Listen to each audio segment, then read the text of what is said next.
Hey, everybody. Welcome to Don't Worry Wednesday. Yo. Yo, it's our show. Yo. That rhymes. And you're here with us. You guys are awesome. Thank you guys for being here. This is one of the best times for myself. Ryan has said the same thing. One of my favorite times of the week is hanging out here with you guys on Don't Worry Wednesday. We just love you guys. We want to do our best to share and help in any way we possibly can. The show is all about you guys, your topics, your issues, the stuff that you're dealing with. You know, we want to help. We want to be here with you and for you as you go through it. Now, we only have this little 2-hour segment once a week, but, you know, maybe hopefully what we can do is help you feel like you're not alone in your struggles, that you know, that it's okay, that you're going to be okay, that things are going to be okay. And a lot of times I'm telling, like, I won't speak for Ryan, but I'm talking to myself. I got to remind myself that everything's going to be okay sometimes, right? Yeah. This show is great because one of the things about it is it's a way for us to remind ourselves to be virtuous and to think straight. Sometimes it's like, oh yeah, that's a really good topic because I needed that. Ash has a tiny little announcement. Overall, for me, I think you guys have used she, her pronouns for me. How I'd prefer he, they from now on. Okay. Oh, from now on. Okay. How it was supposed to be now. Got it. Gotcha. All right. No problem. You got it. You got it, Ash. You're awesome, and we love you. And whatever pronoun you want. Yeah. You're Ash. Yeah, and honestly, we just call you Ash most of the time. Mm-hmm. More than anything. Yeah. Awesome. Yep. You're welcome. Love you too. Absolutely. So, yeah, so here we are. And, yep, so I'll go through all the legal stuff. We are not professional therapists, counselors, or anything like that. We're not lawyers. We're not doctors. We're not anything that can offer you professional counsel or anything like that. You know, I guess if I really wanted to go totally legal, this show is for entertainment purposes only. That's awesome. Things said here may or may not help you, so blah blah, you know, blah, whatever. Read the fine print with little asterisks in italics. Yeah.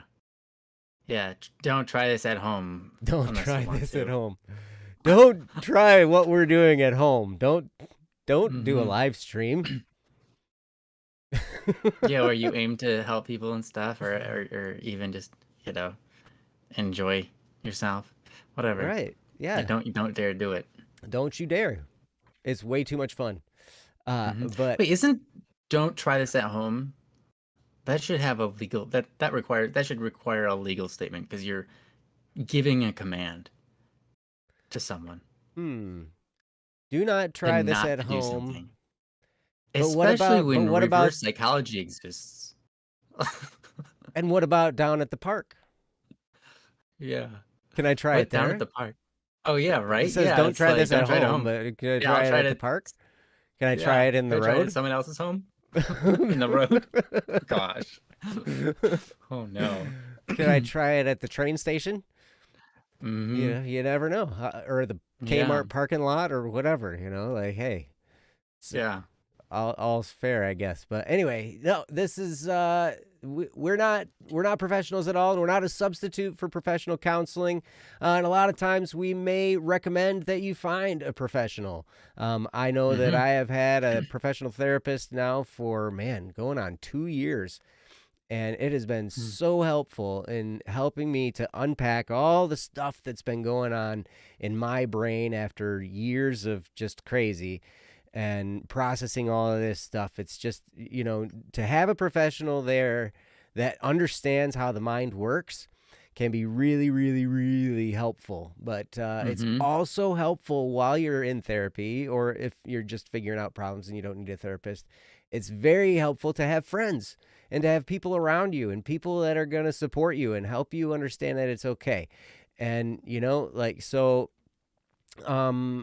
yeah, so that's what we're here. We're here to do. We're here to talk. We're here to encourage you. We're here to love you. We're here to help in any way we possibly can. Also, if you'd like to, you can reach out to us on Discord. Here's our Discord stuff. Which I guess I just had a pop-up that's going to probably be changing, that, we're not going to have the little numbers anymore. Oh yeah, I did Um, get a pop-up like that too. yeah, so that However it goes. might change. But anyway, right now that's what it is. So I'm going to have to forget my 6992 number. Mm-hmm. I'm all bummed. I wonder what they're gonna do, because it's like, how do we link our Well, it's just going to be that? at your name or whatever, right? At Oh yeah, so you So it'd be better like at reserve pleb, them but there's because you probably won't be another able to have pleb two accounts. somewhere. Yeah, that's what I was thinking. That's gonna be unfortunate. Oh well, I'll come up with something. It'll be good. Mm-hmm. There's Yeah. probably not another static hyphen P. But it doesn't mean someone won't take it. That's true. Yeah. Somebody might do that for sure. But anyway, yeah. So, as Ryan said in the chat earlier, we are in need of topics. If you, we have a few that we can do today. They're from Hotsu. All of them. Oh, I could still put the numbers on mine. I could still put the numbers on mine. Ooh, that would work. Or I could be like, I had one of my, when I used to do property inspections, one of my the managers in one of the offices that I did work for, she would call me up and she'd be like, Mojo Jojo.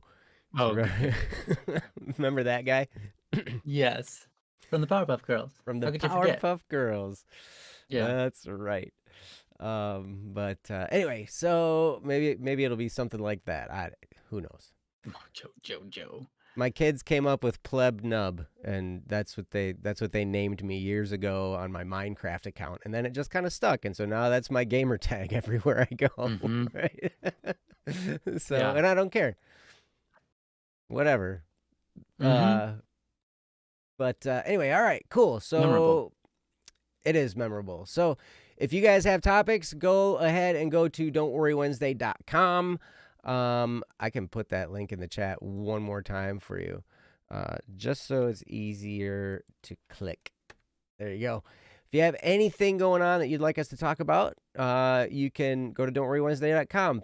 Click the submit a topic button, fill out the little form. Please say that you're a human. That is the bot check. And yeah, fill out the little thing, and we'd be happy to do it. Yeah, please today, do, guys. because we might not have time to jump back and forth. If you want to post in the chat either your topic or that you put something there to let us know, that would be great. So yeah, but otherwise we'll just talk about whatever. So yeah, and we do have one from Moonlit. We submitted one already. Oh, really? Well, fantastic. Do you remember how to process them? Yeah. Sweet. I'll do it for you. All right, cool. Yeah. That's perfect. They're here today, so this is great. You're awesome, Moonlit. Thank you. Oh, it's a short one. You know what? I bet you we could make it not short with how long we talk about it. True. We could. We could totally do that for you. It'd be something great.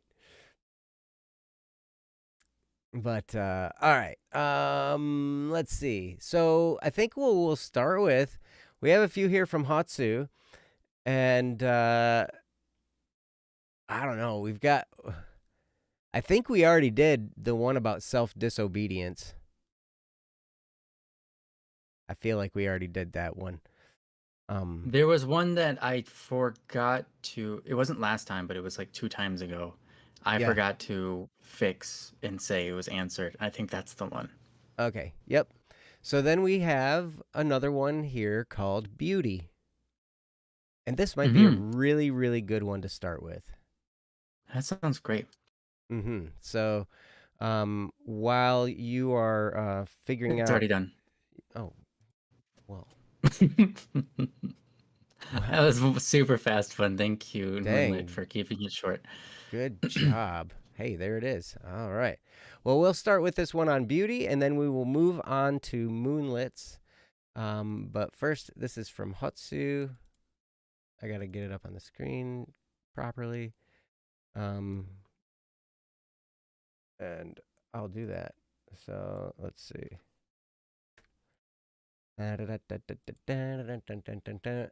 See, since I haven't been here in a few weeks, like everything's rusty, right?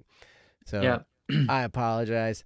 Mm-hmm. And then I get thrown right back into the host chair, which is Mm-hmm. fantastic and super cool. Yeah, sorry about that. But anyway, all right. So I will get this up on the screen for you, and you can read along while I read it aloud. And this is called Beauty, and it's from Hotsu. And it says, Ryan said, beauty should be its own topic. So here's the topic to talk about it more. From Hotsu. That's great.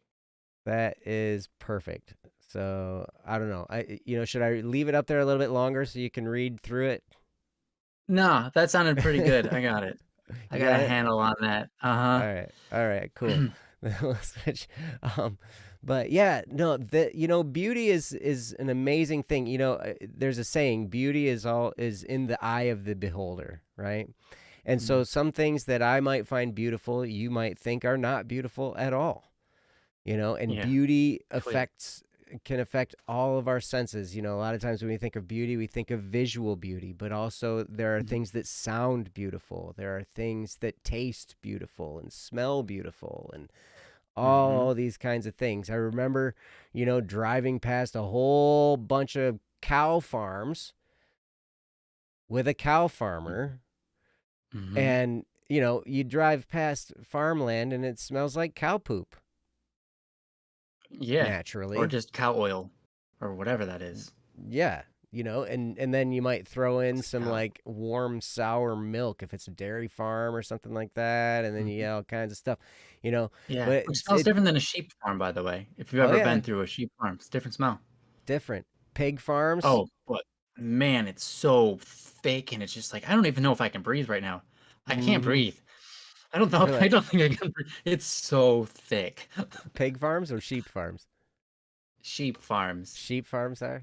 The just the musk in the air is so intense that Oh, it gotcha. feels like you're not breathing oxygen anymore. Yeah, I Hmm. hear you. I hear you. Hmm. Yep. Anyway, sorry, go So on. there's all kind. But anyway, so we're driving in there, and like there's a bunch of kids in there, and they're like, "Ew, it stinks," and da da da da da da da. And this farmer that was driving the van, he's like, "Smells like money." It smells like money. Oh gosh. And so, like, we all we all see different things as beautiful. We might see a person and think, "Oh my gosh, that person is so beautiful." Or another person might look at them and think that's not beauty at all, you know. But what is it? It's something that is pleasing, something that we find, maybe we're compelled to it. Maybe it's something that we just appreciate because Mhm. That's it's true. something that we have an honor to behold, that whether it's something to see or hear or smell or taste.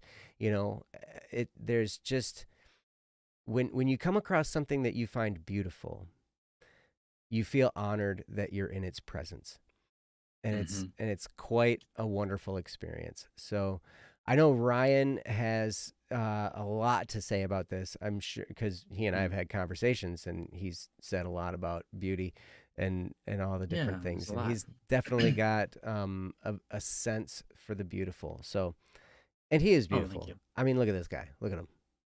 Uh, See that beauty? Beauty in I the eye of the guess. beholder. Yeah, Yeah. that's it. Okay. This is perfect. All right, it's That's all a yours, perfect face. Ryan. It's the most beautiful one I can make. it's You know. it's perfect.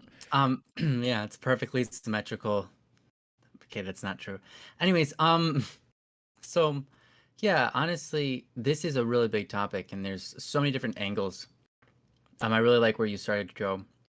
And it made me think about a couple of things.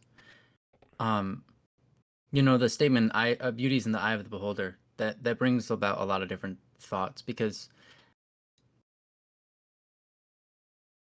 beauty is the way I like to see it is there, yes, beauty is in the eye of the beholder, but there is certain things that are objectively beautiful. Um, and I think that most things that are beautiful are objectively beautiful, but not everybody has the same senses with which to sense it, or the same perspective with which to understand it. Like a Mm-hmm. sunset, or the mountain range, or snow on trees. You know, these are types of things that a large amount of people would say are beautiful, but not everybody. You know, generally, I kind of think of it like this.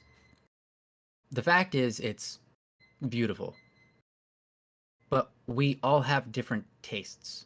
Just like one person might not like the taste of lasagna, Mm. but they do like the taste of mashed potatoes.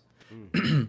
You know, That would both be me. have good tastes, but yeah, both have good tastes, but that doesn't mean your palate is ready for it or susceptible for it.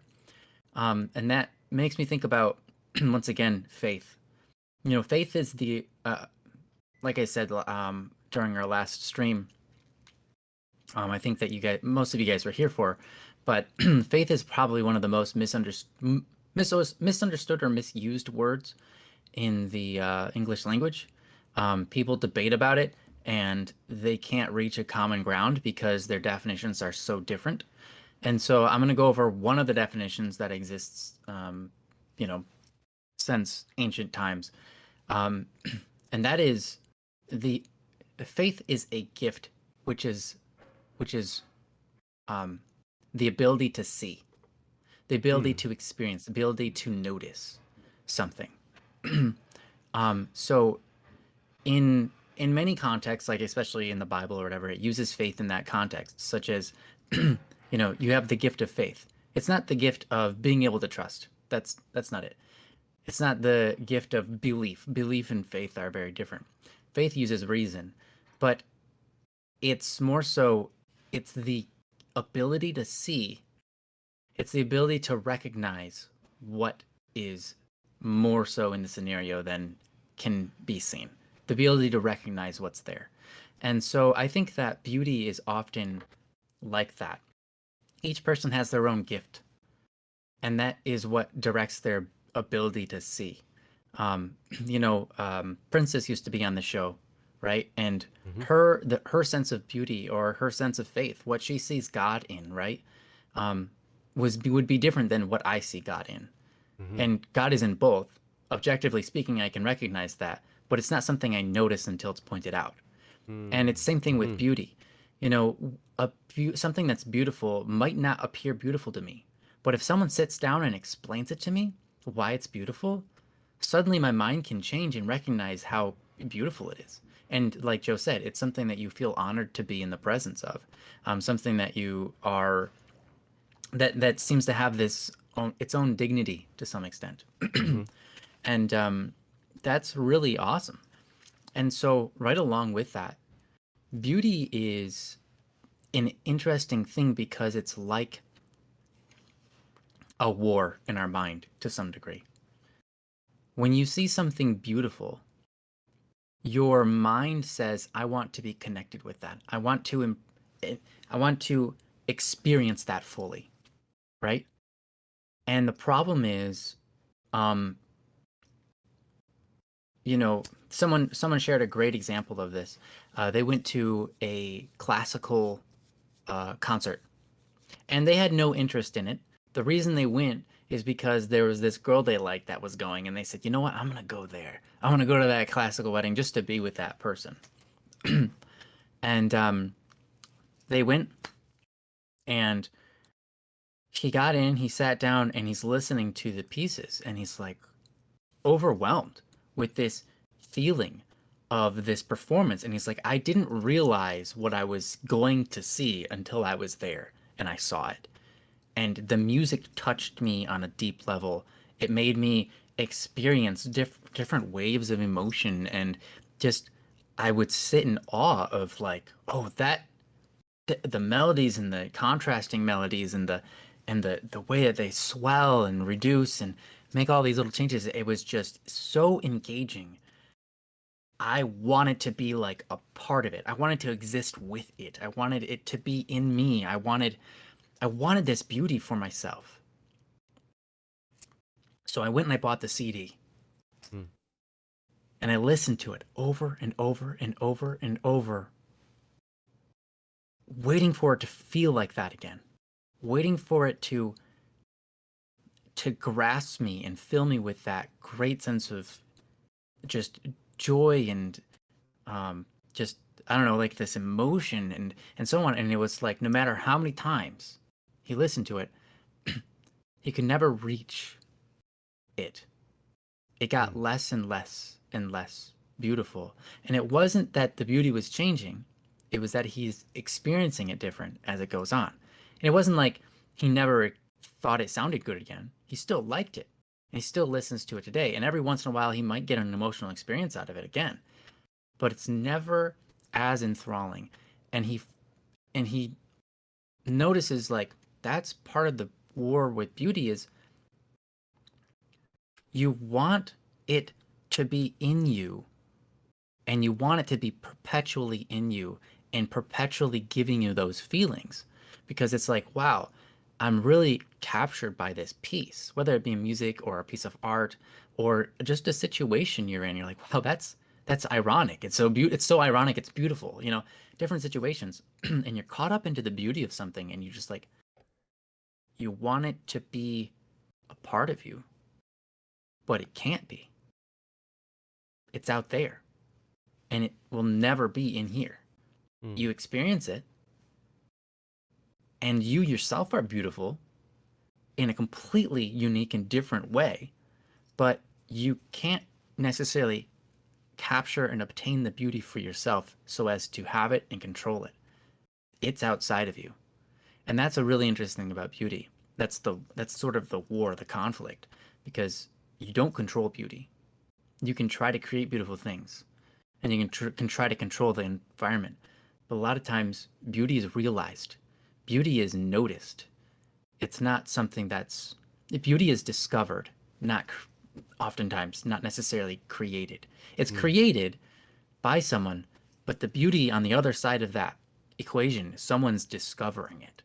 Mm. And that's an amazing thing. And so um beauty is a very capturing subject, and there's more that I'd have to say about it, but I want to stop right there. And I'm gonna give it over to Joe and see what he's got to say on the topic. On the topic of beauty, Mm-hmm. ah, well, we were talking about music. There's music that is moving and beautiful and wonderful. And I remember, Saule, you have in there, a CD is never going to be like a real concert hall with an orchestra. And you're absolutely right. Oh I've yeah, for played, sure. I've played with professional orchestras, and when you're playing at that level, these people really know their instrument well, and it can really be quite captivating, Mm-hmm. um, to be at that level. And I only ever played one show with the Jackson Symphony, and um, so there were a handful of rehearsals, and like and then a show, and then they never asked me back, and it was because I was a little bit too animated. Oh right. Like I was back there, I had this bass drum part that was awesome, and I loved it. I was just like back there, boom, and I was like bopping my head with it. But visually in an orchestra, what I learned is that the the players aren't there to be the visual star. That's the Mm-hmm. conductor's job. And so in a way I was competing with the conductor, and so like they never asked me to come back. Mm-hmm. But whatever. You live and you learn this stuff, right? But Mm-hmm. but the music that we played was absolutely gorgeous. And another time with music, I was actually playing with the state honors orchestra. This was when I was a senior in high school. And I went through solo and ensemble, went through state solo and ensemble, and I ended up like number 2 in the state for percussion. And so I jumped into the orchestra because I loved playing timpani, and timpani is like the main percussion instrument in the orchestra. You get the most playing time, right?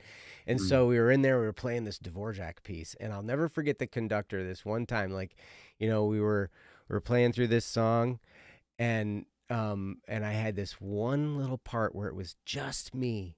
It was really quiet, and it was just like dun dun dun dun dun, that one little simple part, and the way that it blended where the orchestra came down and super quiet, and then it was just me with my part, and he looked up and he looked at me and he just gave me this look, and he's like, that was so beautiful, right? Mm. He just mouthed the words, and he was right, because and we were all feeling it, and it really can move you emotionally, it can move you spiritually, it can, that's the thing about these beautiful things. Now, let's talk a little bit about the other side of beauty, because you can take something that is very uncomfortable and find beauty in it. Ryan is really good at this as well.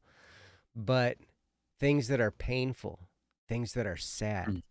things that Mm. bring up emotion, things that make us cry, all these things can be absolutely beautiful, even when everything's a mess and somebody's just breaking down and you can see that they're in such pain, somebody going through suffering.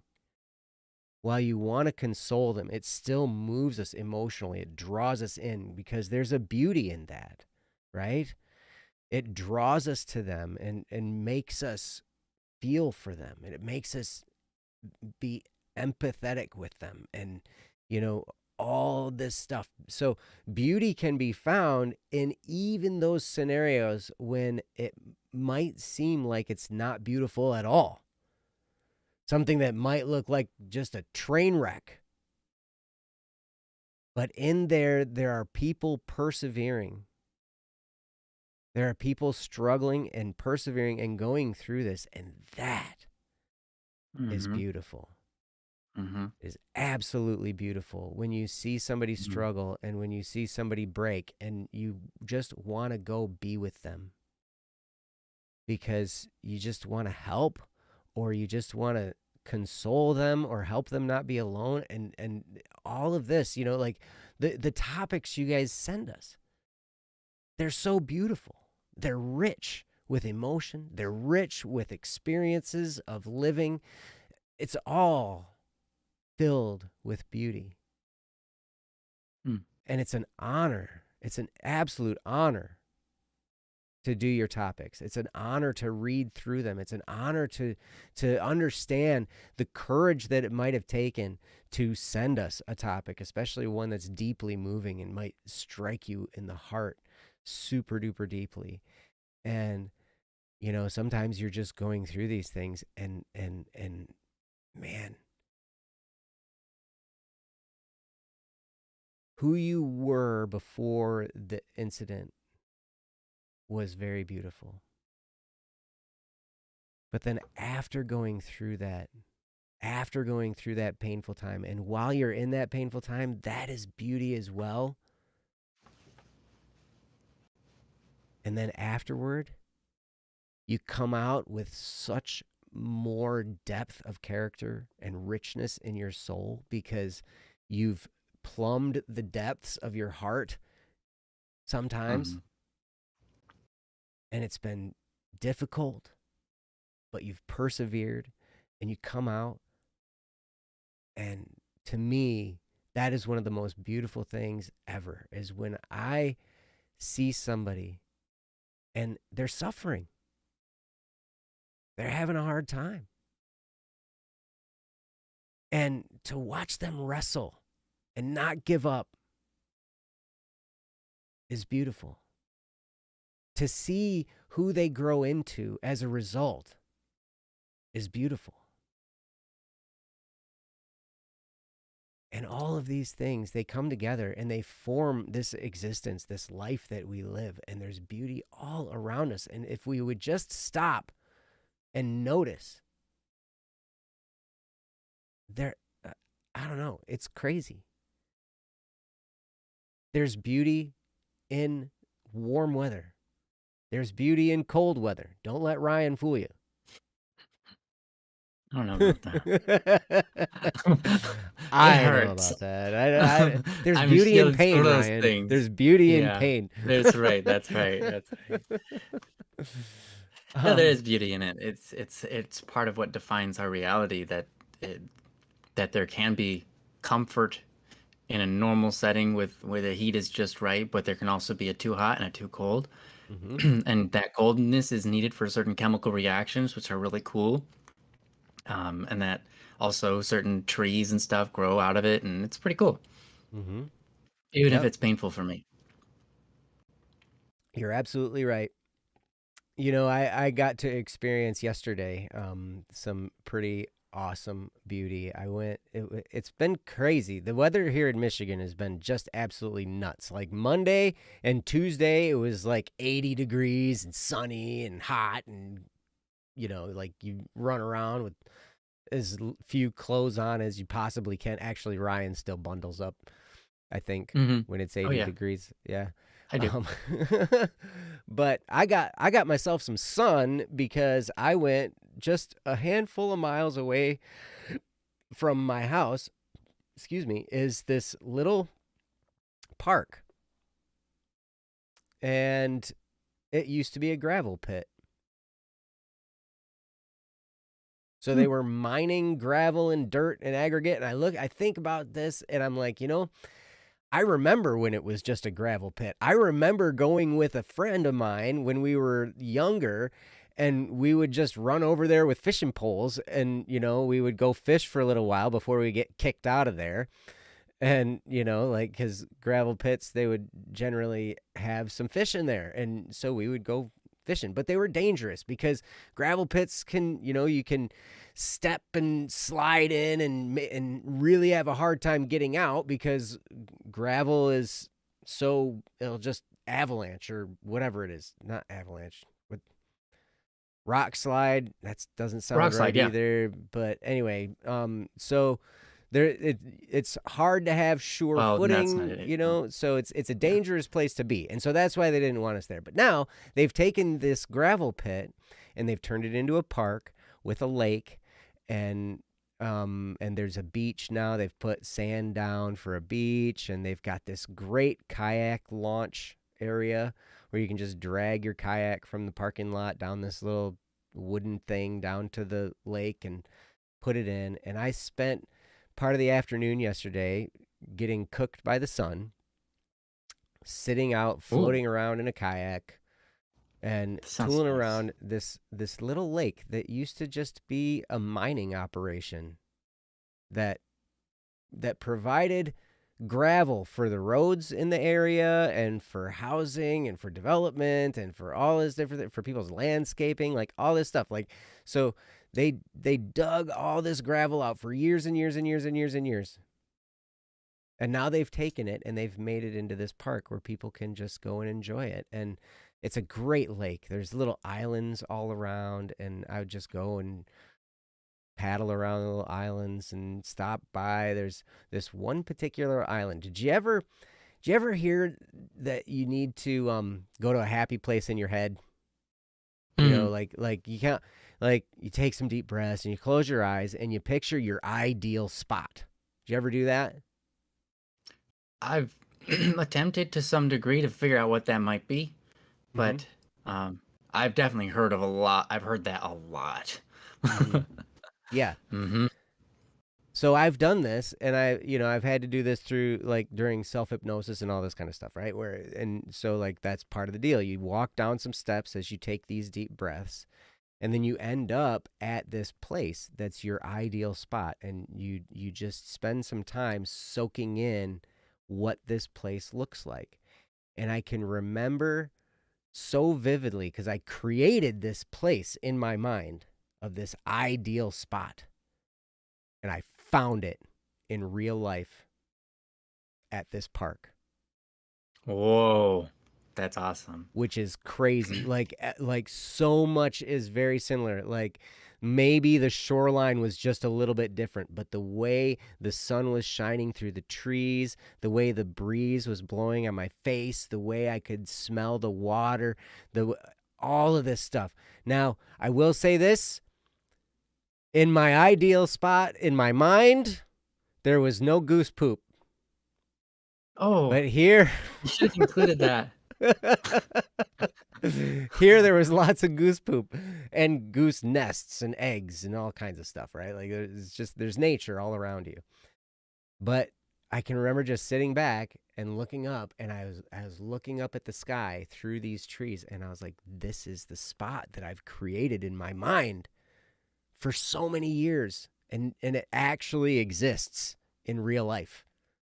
Yeah, that's amazing. Which is so cool. And to me, I don't know, there's beauty all around us. There really is. Even as simple as a tiny yellow flower that might be just growing out of your grass. You can be totally encompassed by it and enthralled by it. And then you can look at the vastness of the universe, and you can be totally encompassed by that and enthralled by that, and look at the stars or look at the daytime sky and, see everything around. From everything in its enormity to the tiniest detail of a blade of grass. You can find beauty. Oh yeah. And yeah, it's and amazing. it's amazing because you can zoom in on it's like, and you start to see its molecular structure and just it's long chains of whatever, and it's just like, wow, that's a grass blade. That looks amazing. Mhm. Yeah. Or like on Yep. a snowflake. Yeah. Yep. Snowflake. But really, the people all around us, if we can recognize the beauty in them, that can be absolutely glorious, because we are all people. We're all complex. We're all deep. We're all rich. There's rich life experience in all of us. And we might put up this tough exterior or whatever. People might, who knows? People are wounded in different ways. But it's all beautiful. And I don't know. I hope that was sufficient. I'm going to turn it back over to Ryan That was and great. see if he's got anything more to say about beauty. Probably he does, because he's big Yeah. beauty minded. Beauty-minded. I'm a beauty-minded person. You're beauty minded. I guess I do attempt to find. I think that there are people way better than this than me, seeing the beauty in things. But I do attempt to always strive to see the good or the positive, if not the beautiful, in things. I like to move things in that direction, at least if it's not clearly visible, especially in negative situations or hard situations. Yeah. Yeah, Hatsu, you say something that sucks is that you can't picture stuff. You're 99% sure you have, I forget how to pronounce it, aphantasia, something like that. If that's how you spell it. It's something like that. And I can't remember exact spelling, but anyways, you got close enough. So, yeah, that's an interesting thing. It doesn't mean you can't see beauty, but experiencing it in your head is a little bit more difficult. And there are actual classes, and they aren't guaranteed to work, but you can take them to help you be able to learn how to manifest images in your head. There are classes for that. I believe, anyways, you can go look online and see if you can find any. Not that you have all the money in the world to spend, but it's a worthwhile endeavor because it does help you in life. I can't even recall tastes or smells. That's an interesting one too, because some people can recall those and some people can't. That's a pretty common one that people can't. With taste, for example. It's like, oh, like, I don't know, mint leaf. And some people will be like, oh, I taste that now. And other people will be like, that's never happened to me in my life. What do you mean you taste it?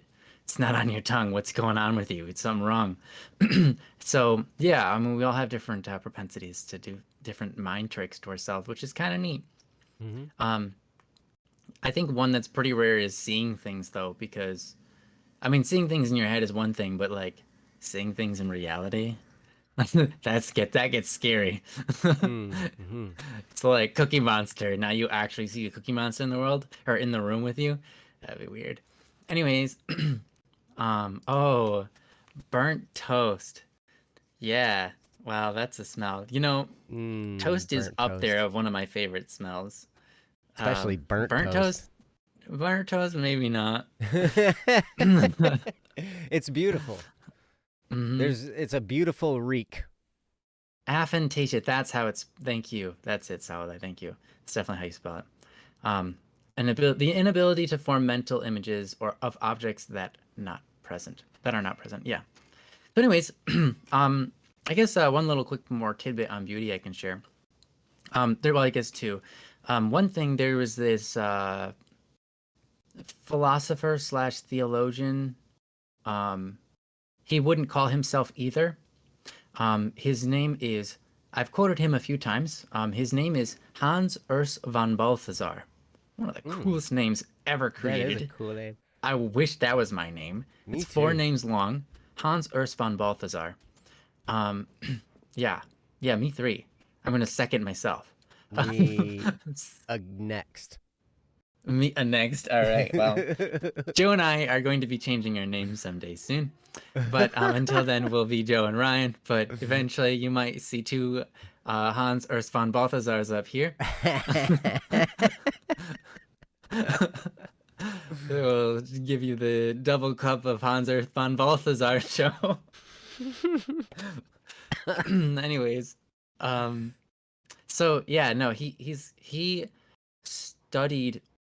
He spent his life um, studying beauty, and he has a lot to say about it. And so, if you're really actually, if anyone here is interested in the philosophy of beauty and getting into it and being able to create it or understand it better or see it more in the world, and just dedicate some time to the mystery of beauty. Hans Urs von Balthasar is a great person to read from. I have a quote that he sort of quotes. It actually doesn't come from him himself. It comes from Thomas Aquinas. Mm, Um, and Thomas Aquinas lays out three things. He believes that there is a such thing as objective beauty, things that are beautiful, and that there are objectively beautiful things and subjectively beautiful things. And things that are objectively beautiful have three characteristics. So if you're in the field of creating beauty, this is really helpful. But even if you're just someone who appreciates great beauty, this is something worth hearing. So he was Latin, so he has three things that are required to make something beautiful. It's integritas, consonantia, and claritas. Obviously, those are Latin, so you guys know what those mean. Integritas, obviously, is where we get the word from for integrity, meaning it's oneness, it's wholeness, it's directed in one thing. It is pure in the fact that it isn't broken. It has integrity, right? Structural mm, integrity. It's mm-hmm. etc. So integrity is the first one. So you look at things that are beautiful, you think about, does it have integrity? Does it have a clarity and a oneness about it? It's you know, it seems whole. It's not broken into pieces, right? Usually when we see beauty, it's like, wow, look at that very refined and well-made piece of glass workmanship. And when you take it and you see like you chip away at it and the chips aren't meant to be there and it's just like, oh, the glass is slightly broken. It's less beautiful. It's not in its whole state anymore. It's not in its state where it was created to be in. So it lacks integrity and it's not as beautiful anymore. It's lacking in beauty. Someone could say like shattered glass on the ground is beautiful, but that's more so objective than it is That's Sorry, subjective. that's more so subjective than it is objective, right? Hmm. So he's talking about things that are objectively beautiful. So integrity isn't needed for something to be beautiful, but if it's going to be objectively beautiful, having that completeness is required. It's also like with logic. Logic can be beautiful, but if your logic doesn't check out, it's immediately void of beauty, right? We can all kind of agree with that. Like, it's like, all right, I believe, I believe that gravity is real, and it's like, okay, cool. And so then you kind of explain things in different phenomenons, and you start to go into the physics, and everything connects. And then all of a sudden, one piece in your formula, you find out one piece just doesn't work with it. And you're like, okay, my idea and my formula for gravity doesn't work.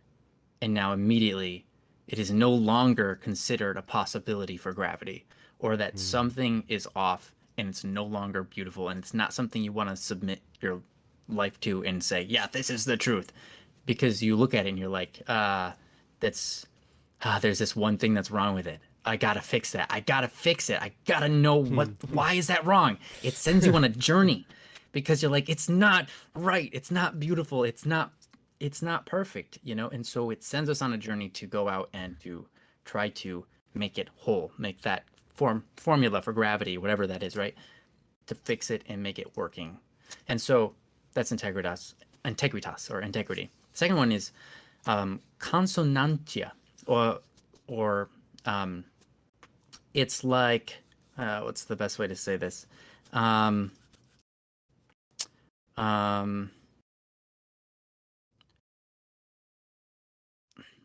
me see here. Let me see what the best word for that is. I'm gonna look it up real quick. Harmony. That's probably the best word for it. Harmony. So, yeah, when something is in harmony, right? When you listen to music and you hear there's harmonies, right? That immediately, like if you hear melody by itself and doesn't have a harmony behind it, doesn't have any bass line, doesn't have any chord structure, it's just a melody. It's beautiful. It's beautiful. But when you underlie it with different things, all of a sudden the melody takes on a whole different character, right? Because before it's just like, like da na na na na, and then when you put it with a da da da, it's like da na na na na, and they kind of go together, and you're like, whoa, I wasn't getting that from the melody before, but now the melody is changed because of this harmony. And so, but not only that, also in logic, right? When you're considering logical ideas, it's like, does it resonate with other ideas? Is it harmonious with everything I've learned up to now? And does it create this sort of beautiful, like, aha, look how beautiful that this harmony is, the way that it works with everything else. And that's also important for objective beauty. And the last one is claritas, which is radiance. Not It's where we get our word clarity from. But clarity is a word that we get from claritas, which means radiance, meaning that which we see that is clear is that which is clearly or notably radiated, right? Light has shone upon this object. That's what makes it clear to us. Now, then again, we've got like see-through objects, which we call clear, which is a whole different, I don't know how that developed. But anyways, yeah, so I guess it's crystal clear. You can see through it. So it's about seeing. But anyways, radiance is this thing. It illuminates light. Radiant. It radiates into the world. So even with logic, once again, it illuminates the world around you. It teaches you something. And so when you go into like a piece of music, or like, let's imagine you're looking at a piece of art and you start staring at it, and it makes you self-reflect, and it brings to light different aspects of yourself that you didn't notice before. It sends you on a journey, and it makes you go, oh, wow, I just discovered something about reality when I looked at this piece, and it touched me in a way that just encaptured me. right? And so that's radiance. So if you have those three things, which were integrity, harmony, and radiance, that's what Thomas Aquinas says is objectively beautiful. Those are things that it's like whether you see it or not, subjectively, those are things that are beautiful. They contain beauty, and you can find the beauty in them if you try to understand them. If you try to look at them and learn about them, you will find beauty there because it exists. And that's a really beautiful way, I think, of looking at the world. That there exists things that are beautiful, and if you decide you want to take the time to learn why they're beautiful, you will eventually arrive at that position and reap joy and beauty and that experience out of it. I think that's awesome. Mhm. So, yeah. And one last thing. This is from Hans Ernst von Balthasar, and that is, beauty is that which it captures you, and then it names you, like it calls you out on something. Mm. It re-identifies you in some way, and then it sends you. So it captures you, it names you, and it sends you. And that's a beautiful, beautiful way to look at what's truly beautiful. If I look at something beautiful and it just captures me, it captures my attention, I'm looking at it, and then it does something to me inside that changes how I identify to some degree. It names me, it calls me out, and it's like, this is part of you, or this is the world within which you live, or something, where all of a sudden I realize something, and then it sends me out into the world to proclaim the beauty I just learned. Mm. It makes me about it. The beauty is so beautiful that it makes me about that beauty. It makes me want to share it with the world, to go out and to live an example of that beauty in the world. And those are the most beautiful things. Those things are the most beautiful things in the world that do those things to you. And so Mm. there's a little bit from some theologians and philosophers, and some great minds in the past that I could share with you on the subject. And I know that's gone a little long, so I Mm. apologize. That's okay. Yeah. You still look beautiful while you said it. Oh, thank you. You're welcome. Gorgeous. Um, Gorgeous. gorgeous. Um, no, there's so much that can be said and so much that can be expressed when it comes to what beauty is and what we find as beautiful. And it's interesting because you talked about those things that are, this is objective beauty. And in my mind, I'm like, oh, this is just some dude coming up with a bunch of rules that I'm already trying to rebel against. Yeah, right, right. you know, Hmm. but he's right. Like objective beauty, these are things that he considers that are beautiful objectively. I might not find beauty in that. So Hmm. subjectively, I might not find objective beauty beautiful. Man, Right, which is that's what. interesting. It's Mm-hmm. true though. Yep. Hmm. But I do find it's interesting how our eyes and our ears and everything, how it all works. Some people will drive. I drive through the hood in the summertime, and the smell. Oh, the smell. I was about to say that. Yeah, the smell of all the yummy food. Mm-hmm. Barbecue Grilling chicken outside. everywhere, Hmm. man. Barbecue Oh yeah. chicken grilled on charcoal grills. Mm. Man, there's Mm. nothing. You get that little smell of lighter fluid in there. Like Yeah. Yeah. some people would drive Yeah, through there man. and be like, that stinks. And I'd be like, oh, that's one of the most lovely, beautiful smells ever. You Hmm. know, It smells good. I'm it not gonna does, lie. I love it it. does smell good. I'll tell you what. But anyway, all right. Well, Hatsu, thank you so much. And you're right. Ryan is beautiful. Nah, you guys are silly. Nah, we're Y'all are just beautiful. honest. Whatever. Okay, whatever. That's cool. You can be honest with me. I mean, everybody here in the chat is beautiful for sure, and I you are think beautiful. I think honesty is beautiful. So as long as you're being honest, then you're beautiful. If you're Ah, lying to me, thank you. it's so ugly. I'm not lying. All right. Well then, thanks for being beautiful. All right. Awesome. Well, Hatsu, thank you so much for the topic. Mhm. And hopefully that was, you know, help to engage your minds a little bit about the concept of beauty and, you know, like Mhm. it's all around us. You can find it everywhere. You can find it in the most simple things. You can find it in the tiniest details, and you can find it in the whole vastness of the universe around us. It's amazing. Mhm. Yeah. So anyway, we will move on to Moonlit's topic. Yes. Moonlit, are you still here? I hope you're still here. Did it say they want to be here? Um It did. yeah. Moonlit. Are you still here? Did I Moonlit. scare you off with all the You still happen to be here? philosophy? Hey, philosophy is very philosophical. Yeah, it's a well, some people don't find it beautiful. Some people I can't see could, the beauty of it. I love yep. it. It's one of my favorite. It's my favorite subject. One of them, anyways. I when I was in college, that was my favorite subject of all the Philosophy. subjects I took. Yeah.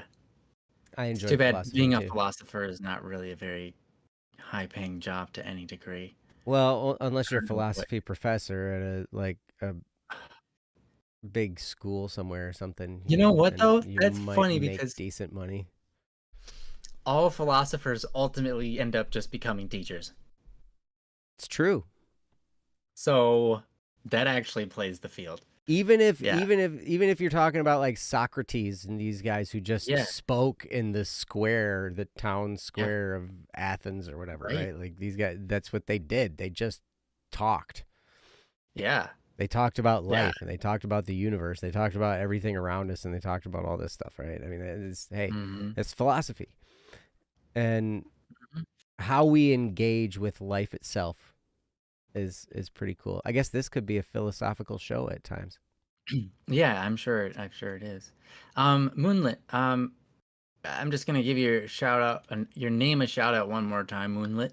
If you happen to be here, Moonlit, that'd be really awesome if you showed your text in the chat, Moonlit. Oh, sorry, that was a lot more than one time. Shoot, I messed up. Mm. I It was done messed one. up. It was one times a different number. I didn't Okay, keep track that's though. fair. Hmm. But one was in there at some point for There sure. was one. Yeah, that's true. That's true. I didn't technically mess up then. Yeah, I did the one and then I continued. Yeah, you it's did fine. it. Hmm. You did it. Alrighty, let's see. Oh my gosh, we've even got more topics. Hey, thank you guys so Oh, much for yeah. all of Wow, this. one, two, three, four, four of them in here. And I think they're all from Ah, Hatsu. yeah. Well, Hatsu said, "Yeah, Hatsu, are all of these yours? Did you submit four Hatsu, of them for us, buddy?" Hatsu said they were leaving. Yeah, they're going to bed. Um, only one of them says it was submitted by Hatsu. Um, but they That's all true. look The like rest of them Hatsu don't. wrote them. We've got. How do we keep people happy? Um, if not, I sent unnamed topics, so y'all don't need me here to do. Oh, Hatsu, you're awesome. That's great. Yeah, so these are all from you. DD Rock. Perfect. All right. Well, I guess if he's saying you don't need to be here for him to do it, so or for us to do them. So those Yeah. are on the list. Okay. So we can totally do one of those. Mm-hmm. But yeah, Moonlit. If you're still here, we'd like to do your topic. It's kind of funny. We're in that mode of not having a whole lot of topics. It happens from Yeah, time to time. sometimes. Yeah, that Sometimes we're happens sometimes. flooded with them, and sometimes we're like Mm-hmm. scraping. So Mm-hmm. Yeah. Yeah, that's funny. We've got one, two, three. This has never happened. Let's see. 1, 2, 3, 4, 5, 6, 7. 7 topics from Hatsu, guys, and 1 topic from someone else. Ooh, Hatsu, you're awesome. Thank you. yeah. Thank you And so Moonlit, much. you're awesome too. Thank you. Mhm. Meow says, I could have a topic. All right. You could have a topic. You could just go Mhm. ahead and put it in the chat if you'd want to, if you wanted to. Yeah. That would be totally fine too. Mhm. We'd be happy to just talk about it. In fact, when we started doing Don't Worry Wednesday, that's how we did it. Mhm. Yeah, We everything was just done through started, the chat. it was all in the chat. It was just like, if you have a topic, put it in the chat, and we'd have to like keep track of the chat. And then it was like, no, Mhm. then it was like, put it in the chat or put it at this web page here on this forum, and then that filled up and everything like that. It went crazy. And so, Oh and now we yeah. have a website with a thing, and we don't do a whole lot from the chat. I Yeah. remember Hey, those days. Yeah, Jessica. hey, Jessica. Nice to see Yeah. you. Yep. Those were the days. Those were Yeah. the days. Yep. I remember the forum days. Man, we've been through a Yeah. lot of different iterations over the Yeah. past couple years, It's been pretty Mhm. crazy. Yeah. But hey. Just random general topics. Perfect. That's Hey, great. yeah, if you ever just think of something, Hatsu, just throw it up for us. I guess we'll take it. Thanks. Well, you don't have to throw up, but you can put it Oh, on our website. throw down. Throw down. Throw down for what? Throw down That's for what? weird. Throw up, throw down. Ah, that could be beautiful too. Throw up? Did you want to? You know what's I really mean, beautiful? Throwing down, throw up. what's really beautiful is that we're doing the same thing with our arms right now. Yeah, that's It's pretty super cool. attractive. Yeah, Yep. It's like double. I'm doing it for a different reason. You are. Yeah. What are you doing it One for? word topics. Motivation. We could totally do one Oh, word topics. yeah. Just fire them off. Motivation. We'll do Yeah. motivation. We can totally do that right now. Yep. Motivation. What is it? How do you get yourself there? What is it? What does it do? Who are we? And why do we care? And why? Exactly. Motivation, man. I'll tell you what, that's one of those things. Um, yep, that's a single topic. Other people can add new ones. I'm gonna stop this. I'm gonna just put motivation right here. Who is it? And how did he get here? I better put Saule in there. There we go. Mm-hmm. Motivation! Yeah, I don't know Exclamation point. Yes. Okay. that guy. Go. Sounds strangely familiar, but off. Yeah. No. Don't do that. There we go. Right there. Good. That should show up on your screen in a moment. There we go. Good job, guys. we got a topic. We I'm got still what? looking forward to yours, Meow. If you want to submit one. Absolutely. But we can talk about motivation for a little bit. Mm-hmm. It's Do you feel interesting. motivated too? Am I motivated? Do you feel motivated to talk about motivation? I do.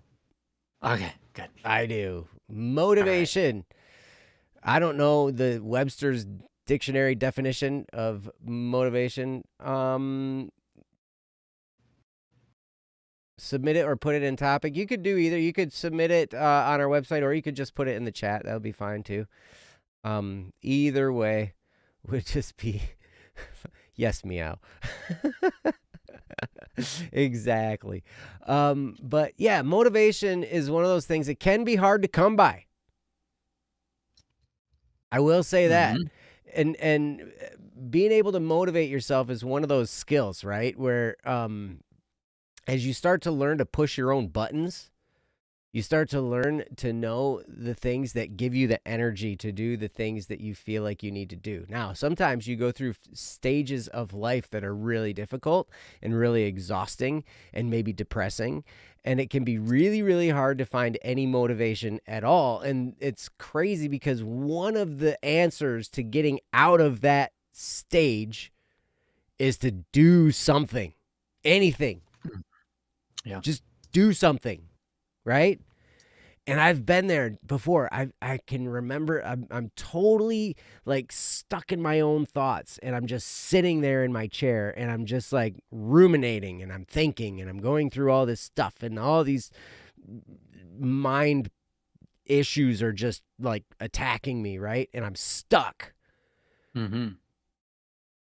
And all I need to really do is stand up and go pick something up and put it away, or stand up and, I don't know, rearrange something or move something or whatever, and that can begin the momentum of having motivation to do more, right? And so you start to learn these things about yourself. I recently learned about myself that anger is a big motivator to me. It's a big energy. It gives me a lot of energy to do things. And so like if I can figure out things that make me upset, then I can pull the energy out of that upsetness and I can use it to do the things that I know I need to do. Now, it's also another interesting thing. If I don't know what it is I need to be doing, that's incredibly demotivating for me. Right? Because then I have to try and come up with an idea, and then I'm all thinking, well, what if I do the wrong idea? What if I come up with the wrong thing to do? And then I'm gonna hear about it from all my colleagues and stuff about how it's the wrong idea, and so then my brain stops me in my tracks, right?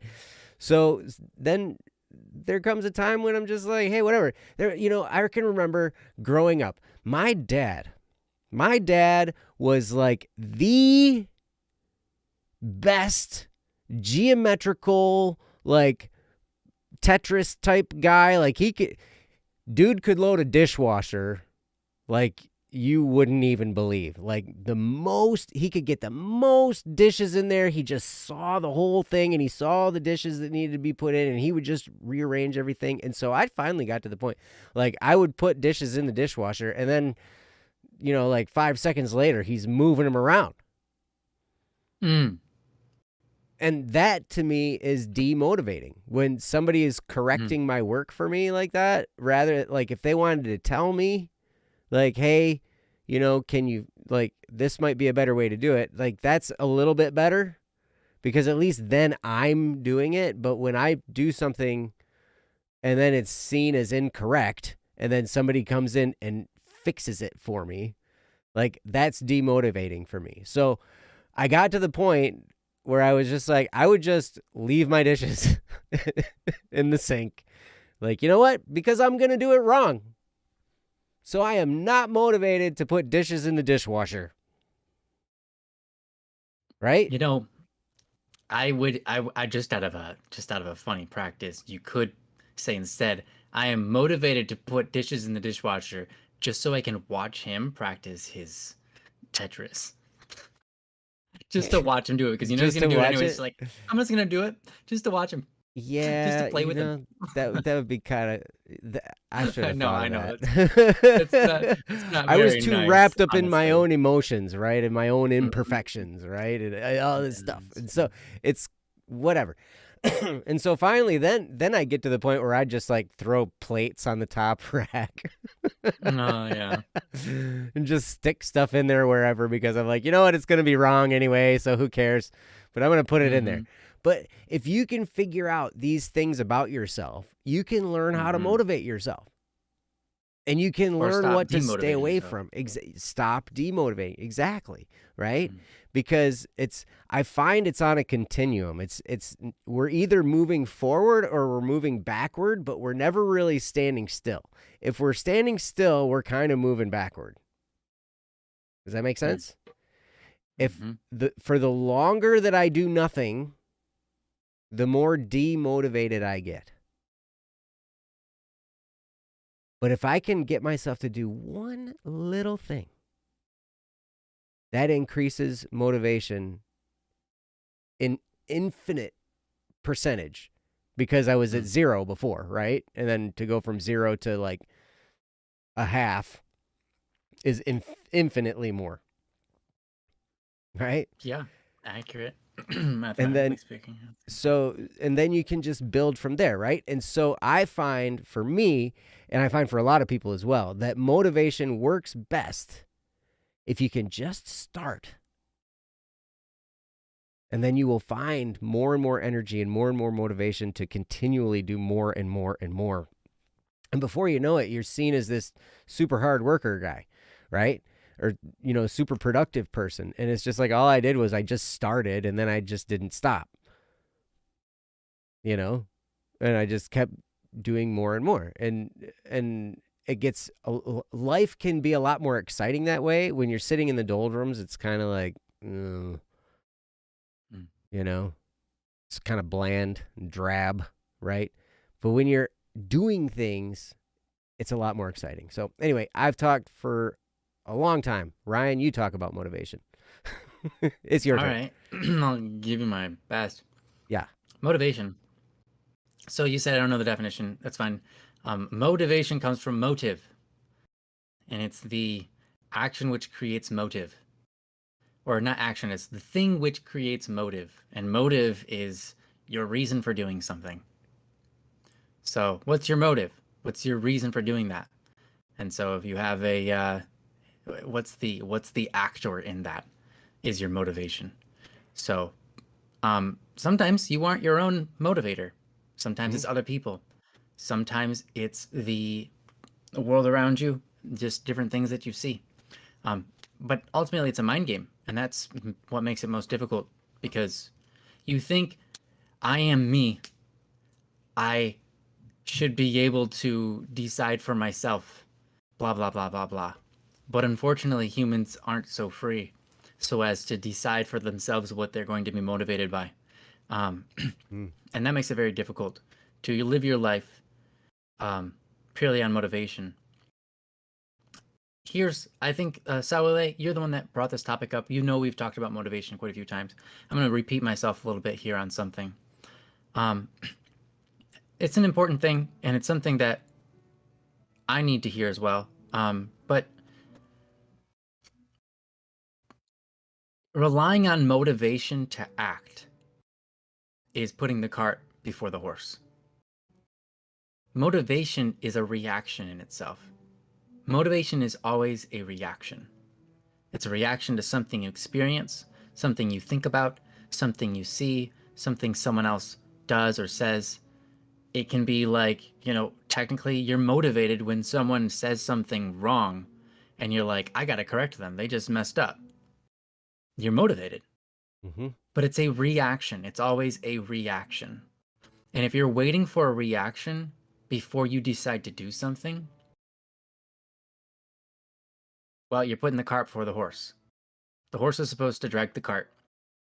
The cart is just going to get in the horse's way if it tries to move forward, right? So that's the analogy there.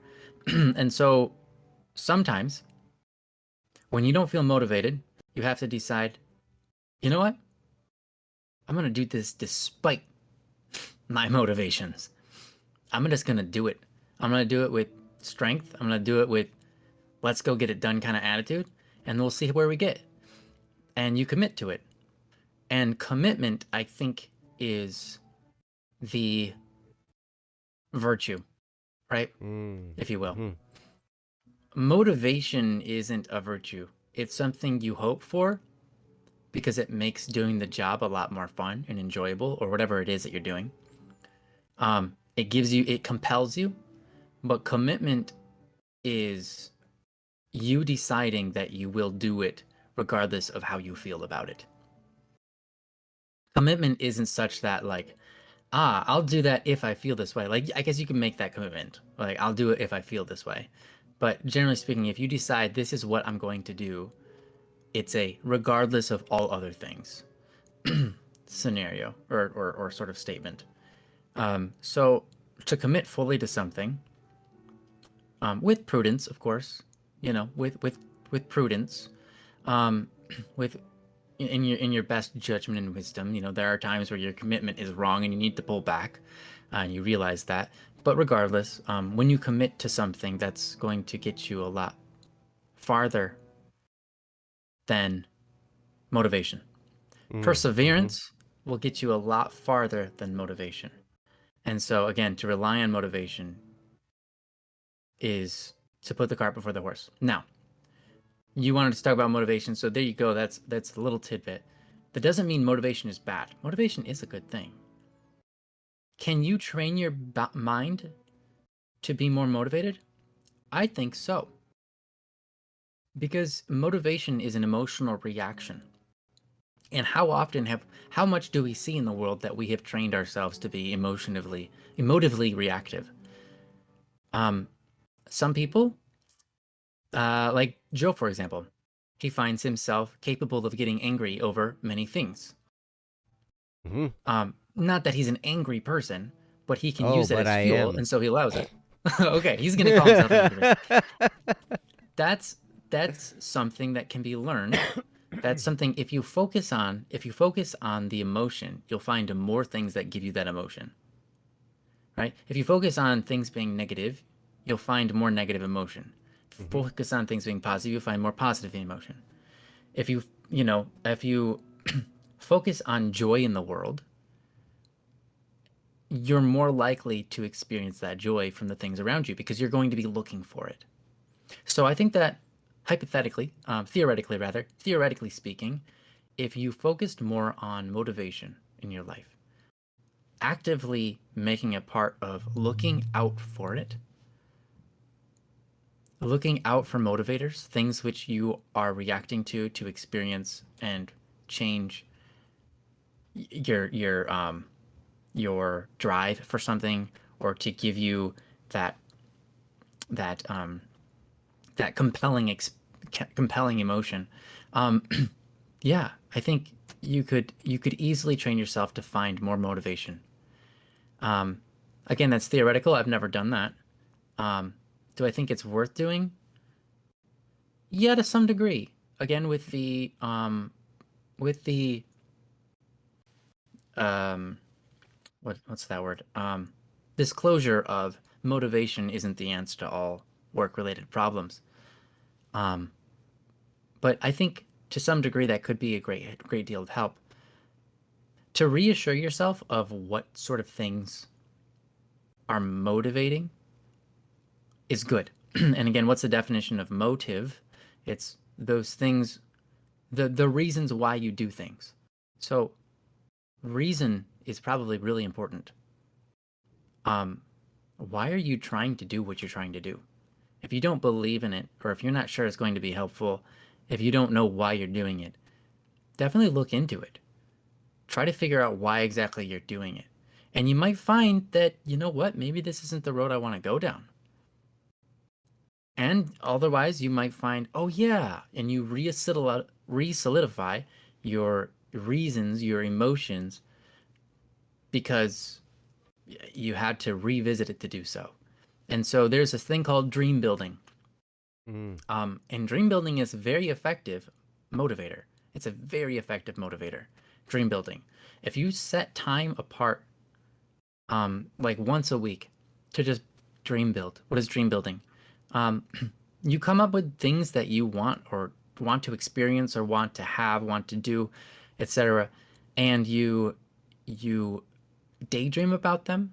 You search them on the internet. You look up, like, let's say it's like, oh, I want to have a house with a waterfall in it. This is a daydreaming. Um, this is a dream building exercise that I used to do. Right? I want to have a house with a waterfall in it. That would be so cool. And so I would look up houses and try to find houses with waterfalls in them and just stare at them. Right? That's a dream building exercise. And so that dream is, you're allowing it to have an impact on you emotionally, and therefore allowing it to motivate you. And so doing more dream building is probably a helpful thing if you're looking for motivation. Again, takes time, takes effort, takes intention, takes skill, and as you do it more, you get better at it. You get better at that skill of producing motivators so that you are compelled to do things. But that's what I got. Those are my thoughts. And that's about all I can really think of for you. I don't know if any of that was helpful, Saule. I think you've probably heard most of that before. But if it was helpful, then good. If it wasn't, sorry. Again, it might not even necessarily been for you, Saule. It was just a topic for us all to hear, which is great too. I need to hear that from time to time. I need to remind Yeah, me too. myself, how do I motivate myself? Well, like, what is this whole deal? Because like sometimes we just get stuck in the fog, right? Oh yeah, for sure. It I feel it. happens. I feel you there. We just get stuck standing still in no man's land. We're like, what is going on? Our brains messing with us and whatnot. So Yeah. it's it's pretty wild. And so it's a process that we work through, and then sometimes we forget and then we have to remind ourselves, and it's totally okay. Meow, I'm processing your topic right now, actually. Ryan, you want to talk for a little bit while I finish? Yeah, Joe's processing your topic right now. While I speak, Joe asked me to talk for a minute. So we got our timer going. When it's up, I'm gonna have to be giving it over to Joe. And does anyone timing it? Because I'm not timing this. I hope that it's gonna. Well, all right. I'm just gonna go off of my gut feeling and say it's been about 30 seconds. So Joe, you got about 30 seconds 30 before I'm seconds? just shutting up. And we're just gonna remain in silence because I'm not afraid of silence. I like it. And you're like, what? It's a stream. You're here to entertain us. And yeah, I know all of our things that we say are for entertainment purposes. Are you For, not right. entertained? Are you not entertained? But it's like the silence is entertaining to me. I love it. I also love awkward things. If you embrace the awkward, if you learn to like it, then your life will cease to be awkward in such a way that you're discomforted. Awkwardness will no longer be a discomfort, and it will be maybe something you rejoice in and can build off of. So yeah, sing Salmon Vanilla or don't. All right. Salmon Vanilla. All right, that's about all I've got. Yo, cat. Yo, cat. Lick a fish, lick a fish, lick a fish. Yo, cat. Mm. Salmon Vanilla. Yo, cat. Oh, lick a fish, lick a fish, lick a fish. Yeah. Gotta get that in there. That's right.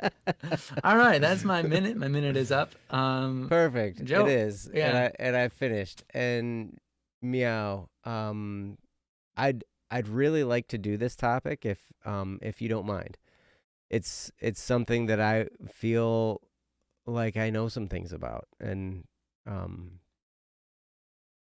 if you put it up here, so I'm guessing it's okay if we do it. But I also understand. You said I submitted my topic. I don't know how I feel about it, but it's there. You did post it to do it. All right, cool. It's interesting. We have to come up with the titles for these. I titled it Depression and Anxiety because that's a lot of what it's about. So so what I'm going to do is get it up here on the screen here, and let's see. Okie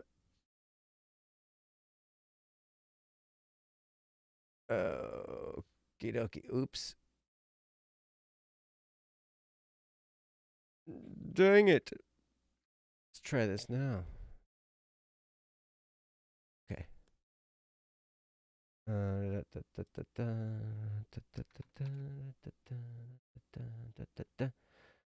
Okie dokie. Now I have it. I'm so smart. All right. You You are, ready Joe. for this? I'm going to put it up on the screen now. So I named this Depression and Anxiety. This is from Meowlido. Meowlido, thank you so much. for the topic, and I'll put it on the screen and read it aloud, and you can read along. So here it is. I have major depressive disorder and general anxiety disorder. It's a struggle. I'm on summer break now. I'm sure all the symptoms of both disorders mixed together, but I feel like I've specifically been struggling with criteria A2 of major depressive disorder, which is markedly diminished interest or pleasure in all or almost all activities most of the day, nearly every day, as indicated by either subjective account or observation. Quote from DSM-5. I don't know what I'm wanting or hoping for from this topic, but here it is. Thanks, Meow. Thanks, And Meow. Thanks for sharing thank your you, Meow. And reality with us. it takes a lot of guts to open up and Mm-hmm. mention that, to talk about Mm-hmm. that. Mm-hmm. So we will do our best, and I really hope that I would expect from your definitions and all this kind of stuff, I would expect that hopefully you're seeing a therapist, and that maybe some of this Seems like information it. is stuff that you've gotten from your therapist, to kind of help understand what it is. So this is definitely something where I will have to share the legal disclaimer again. We're not professionals. We're not professional counselors or therapists, and we're not a substitute for that. But we will do our best to love you and to share from our own experience, and hopefully we can have something that's somewhat helpful. But I would highly, highly encourage you, if you don't already have a counselor or a therapist, to see if you can find one, because there are definitely nuances in here that a professional would be able to help you a lot more with. And Meow says, I'm a psych nerd. Of course, I had to quote the book. Mm-hmm. Perfect. My therapist diagnosed me with these somewhat recently, but I've been struggling with them for a lot longer. I haven't been seeing my therapist for super long.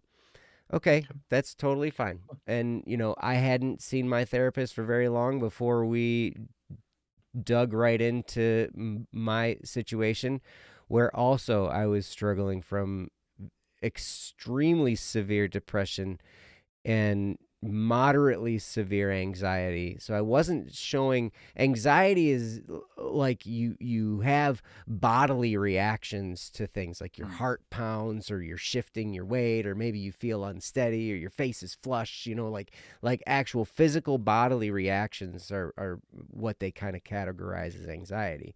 And depression is different. Like, that's more, but it's also more deadly, right? True. But it's that lack of interest. It's that lack of interest in life in general. It's that, like that sadness, that overarching, just down, depressed, sad, and hopeless feeling, and borderlining into despair. And it's a really, really hard place to be. And I know you've been through a lot, my friend, and I'm so sorry. I'm so sorry that this is where you're at, and this is what life has handed you at this point, because I know it's a struggle. But so my heart goes out to you, and I want to wrap this in as much love and care, and let you know that you are valuable. You are exceptionally valuable. You are so unique, one of a kind. There's never been anybody like you before, never will be anybody like you again. You have something to bring to this world, even when it doesn't feel like it. You're here for a reason. And we're here to, you know, we're all here to try and figure that out. And it's not easy sometimes. And we get hit with stuff, and it sends us into this tailspin. and we can just crash. And then sometimes it seems like more stuff can bombard us. Well, it's like life will kick you when you're down, right? And that's even more frustrating. And you try and heal and you don't know what to do. And so, like in my case, I happened to get a pretty good therapist. I love this gal. Her name's Kate. She's awesome. And she's Italian and she's from New York. And so we have some great conversations with some swear words in there sometimes and stuff, like it's kind of how it works. But, she's amazing in the sense that she understands. She was the first one to kind of point out that depression, and she noted it in my case because of all the history of the things that I had been through, that she was like, your case sounds like it could be frozen anger. Like, you got yourself angry and then your anger was invalidated somehow. Like, it was like you were told yourself or whatever that this anger was wrong, and so you weren't supposed to feel it, and so you buried it and you shoved it down and froze it. And when you don't express that, it just sits down there and it freezes and it becomes depression. It becomes a lack of hope and a lack of joy in anything, and nothing is interesting anymore. Nothing tastes good, nothing feels good, and it's a horrible experience. And I'm so sorry. I'm so sorry that you're having to deal with this. But I'm going to get out of Ryan's way. I'm going to let him talk for a bit. So, Ryan, take it away. Yeah. Yeah, this is hard. I don't know what to say too much. I'm going to just say real quick, I think absolutely continue your experience with your therapist and see where that goes. They're going to be able to work a lot better magic than we can on this in this time. But I will say what Joe was just talking about is a common theme among reasons for depression. And I'm not going to say again that we're not psychologists, not therapists. And so I can't guarantee this is the same thing for you, but most depression comes from habits. And it's not like eating habits or sleeping habits, though it could be, but it's usually a psychological habit, such as when, like Joe's example, if you freeze your anger enough and you make that your go-to habit, you are devaluing your own experiences, and you're making it a point. You've created a habit in yourself to devalue your own self, to what's the word? To discredit your own emotions, to discredit your reactions, to discredit your own judgments, to discredit yourself. Right? You discredit yourself over other people. And so you've created a habit of self-destruction because you're always just discrediting yourself. And so when you're in that position, that's going to lead you, and it can't lead you anywhere else but depression.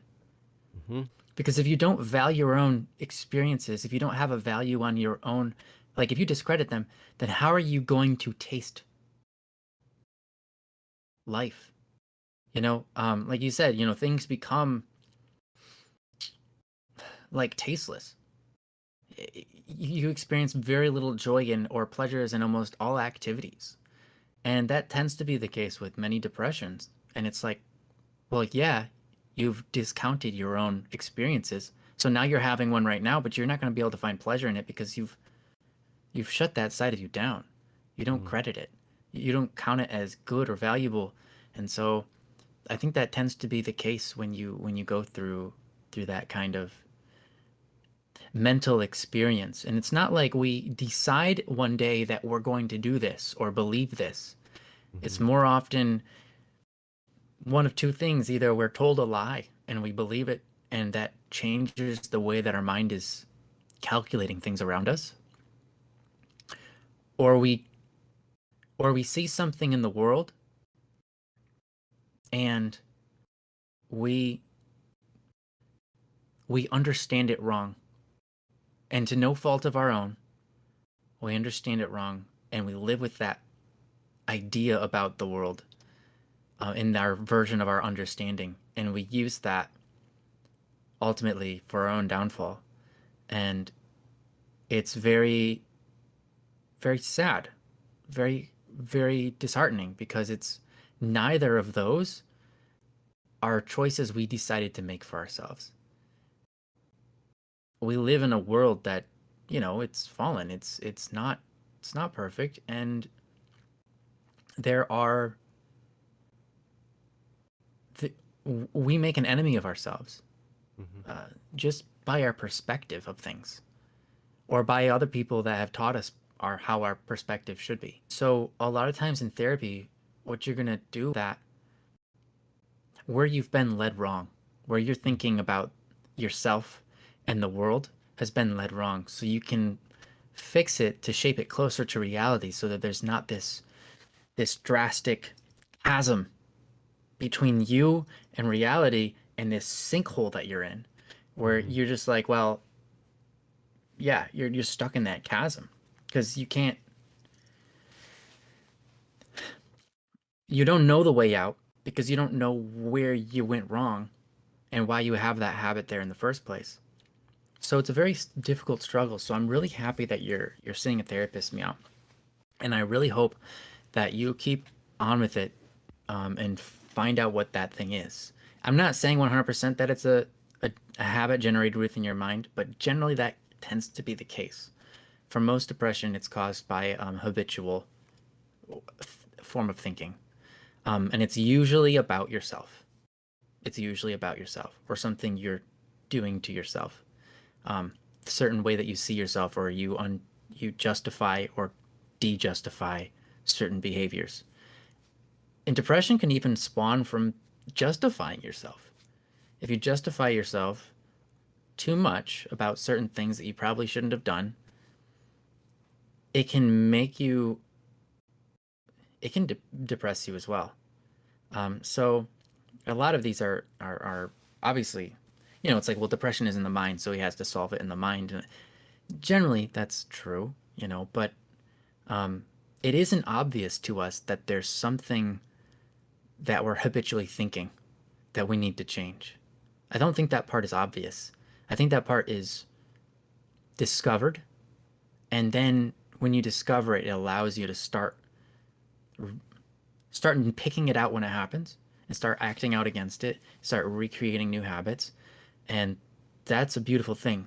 Up until I was in, I would say, probably when I graduated from high school, maybe a year before, I had no idea that you could, I had no idea the way the subconscious mind worked, right? Subconscious mind is simply that which records and executes habits. Executes as in like carries them out, not executes as in destroy. But yeah, that which that records and carries out habits for us. And I had no idea that that was a mechanism in my brain, and that it was deciding for me how I saw the world, that it was deciding for me how I reacted when I saw things. I had no idea that I could shape it. And when I learned that that was a part of me that I was responsible for, up until this point, not responsible at all. But when I learned that fact, I realized I need to take responsibility here, because that will help me get set on the right track. If I don't take responsibility here,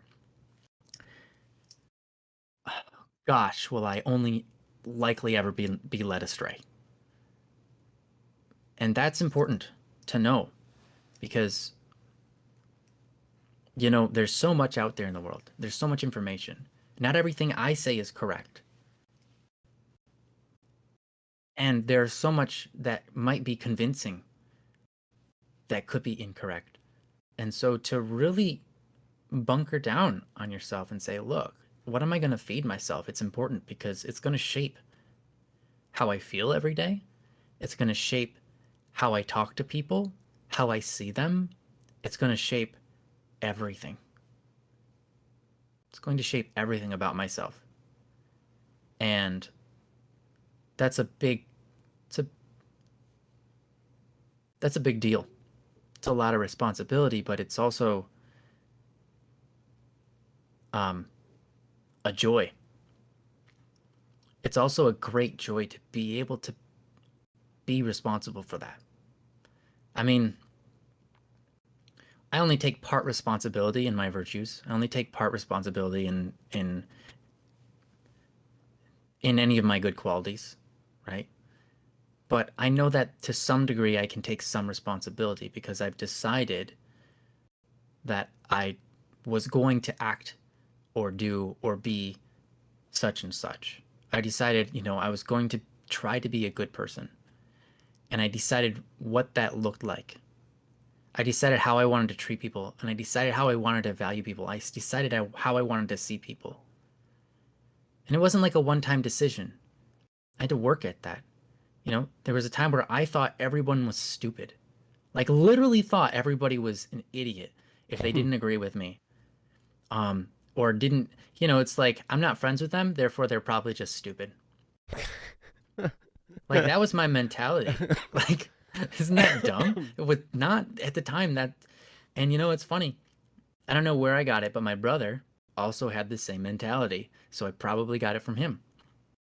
It's like, oh, there's that jock. He likes sports. Yeah, he's probably just stupid. Yeah. And I had to work at fixing that. And it was like, that's not helpful. That's not loving. That is not issued towards some ultimate good by any means. That is just bad. It's not good at all. And so I had to decide like, well, how do I want to see people? How do I want people to see me? How do I want to interact with this world? Who do I want to be in it? And I was like, well, I want all of those answers to be good. Okay. Then I had to start acting that out. What does that good look like in the world? Right? And that really helped. That really helped solidify and change my mind and move it forward.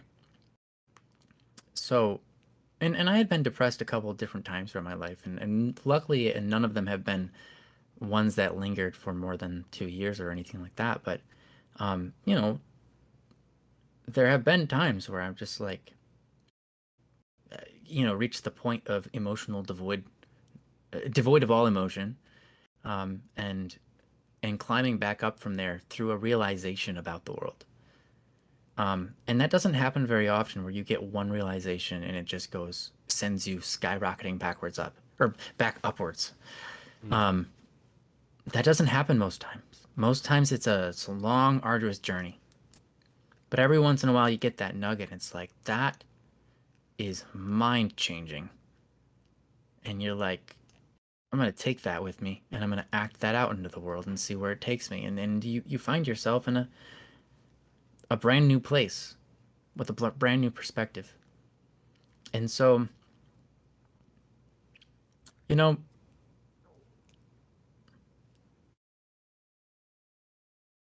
being a human is hard, but I wouldn't want to be anything else. And being able to have this mental struggle only exists because we're human. And it also exists so that we can know why we decided to become the person we became. I think depression is really helpful because without it, we don't know why it's good to be good. Why it was why the decision that we made to validate our own thoughts or whatever it is that is causing depression. When you change that habit about you that helps you get out of depression, without the depression in the first place, without having to work through that, it would lack meaning and beauty and reason. And so when you find truths, it's an amazing thing. It's a beautiful thing. Um, let me put it this way. When you're depressed, it's called a disorder because there is disorder, right? Disorder is a compound word. Well, it's not a compound word, but it's a word that has order in it, right? It means something is out of order, something is not correct, right? And when we triumph over that, when we learn what was wrong, what we find is that there's a truth out there. What we find is that there is something out there that is ordered, and you weren't there. But when you get through your depression, you find yourself there. And you're like, there is beauty in the world. There is order in the world. There is this good thing, this wisdom. There is truth in that. And it's undeniable. I cannot deny the truth of it. I cannot deny the goodness of it. I cannot deny how it transformed me. I cannot deny that it exists. And it's weird because it's like, well, it's mostly philosophical.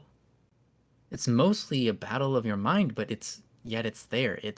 It's bizarre how there's this reality that in it there are laws and governing ideas that can make and shape us and turn us into a vegetable, right? If it's bad enough. Or it can turn us into this person who changes and shapes the world around them in a beautiful way. And you can be both at once in some occasions. But to feel high of spirit, generally you'd say, well, okay, that means I've got something right. Now there's another side to that coin. There's another side of that coin, and that is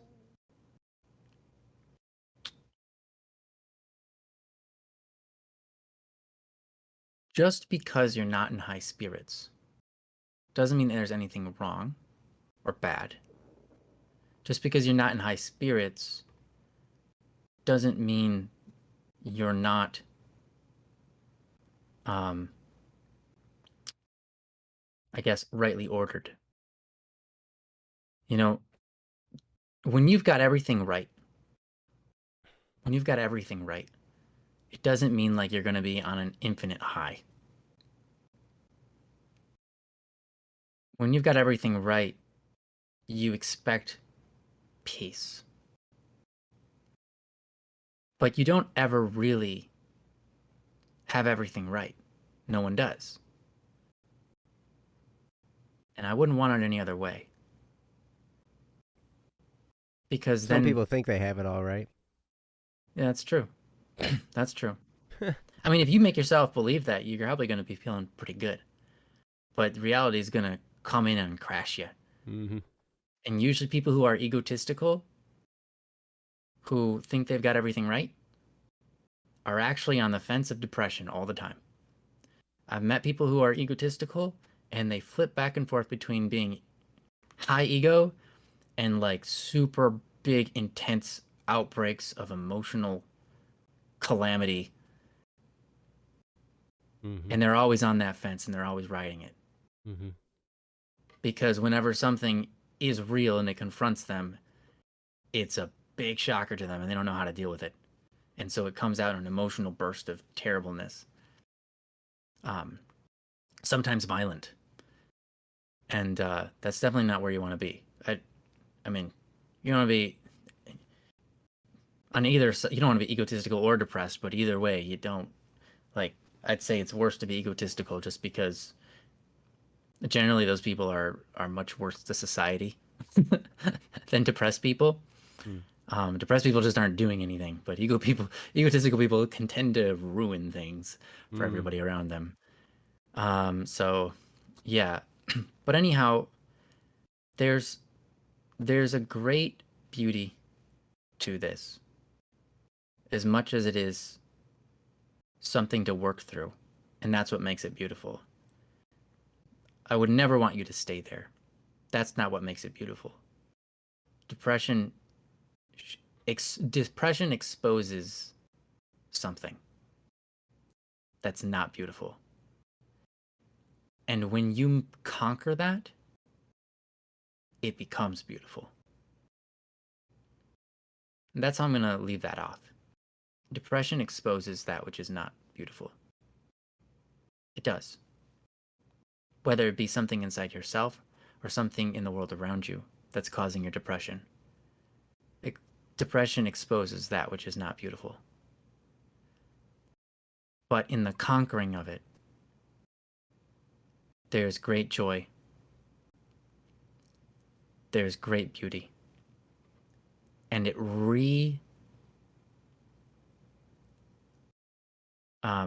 what's the word? It radiates. It helps to radiate the good. It radiates, reignites, re-illuminates that which is beautiful.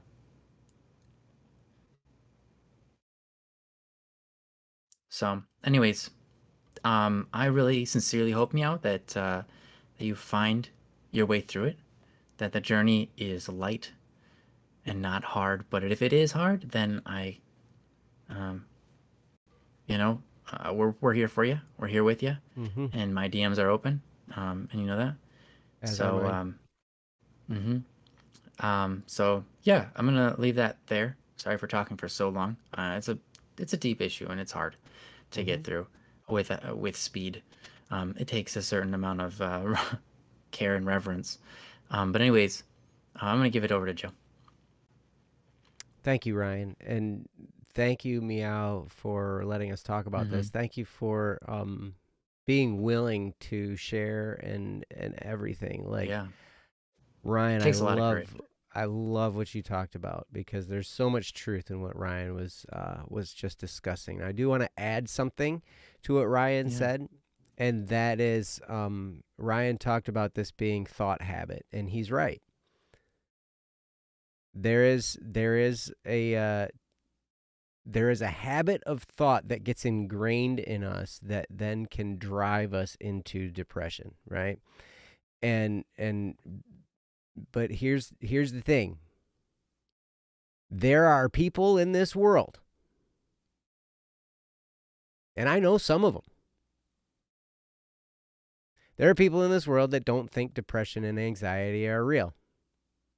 They don't exist. Yep. It's a ploy by pharmaceutical companies or whatever to sell different kinds of drugs or whatever. Like they say, it's all in their head, blah blah blah blah blah, and all this kind of stuff, and it's just because of this, and it's just because of that, and it's all it's all in their head, and blah blah blah. And I'm starting to get a little bit riled up now because it's garbage, and it's just like, oh, well, it's just all wrong thinking. It's just a wrong habit of thought. And if you just listen to my podcast or buy my book, then you'd be all fixed up and blah, blah, all, whatever. Watch our news outlet because we're going to help you.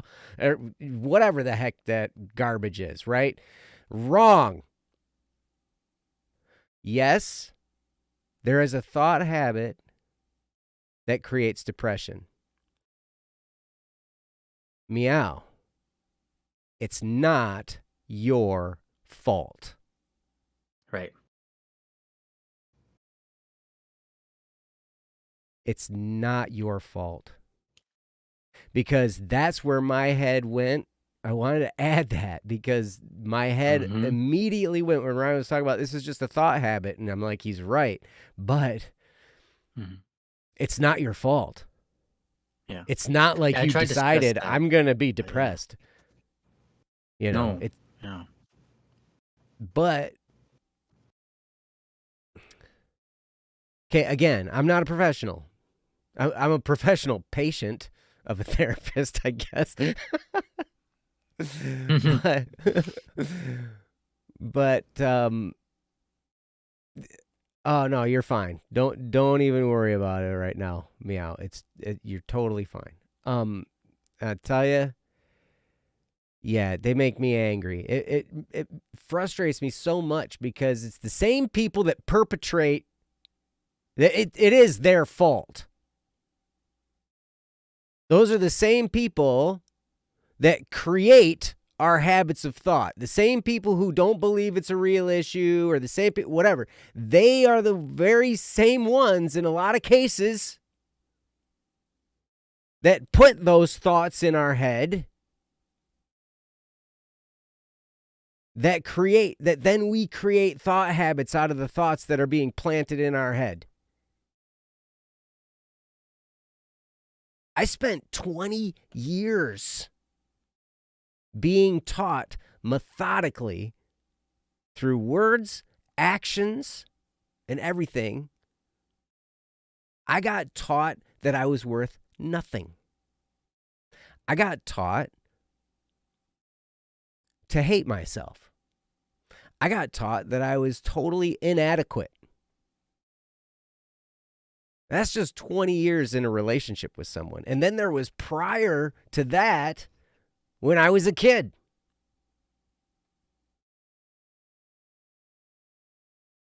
And these things, when you have this stuff shoved into you, you can't help but start to chew on it and think about it. And it starts to screw things up. It's crazy. So, meow, it's not your fault. This isn't something you brought upon yourself. This isn't something that you did to yourself. And you know what? It may not be that there was some person to blame. Sometimes it's just the way the world attacks us, or the way the world informs us, or whatever is happening around us can cause us to slip into these thought patterns that then become habits, that then become depression, that then we can't get out of without help. Sometimes we need help. And that's okay. I think that's part of the beauty of it. And as much as it's not a beautiful thing, but the fact that no human doesn't require the help of another human. We all need each other's help, and there's beauty in that. We all need each other.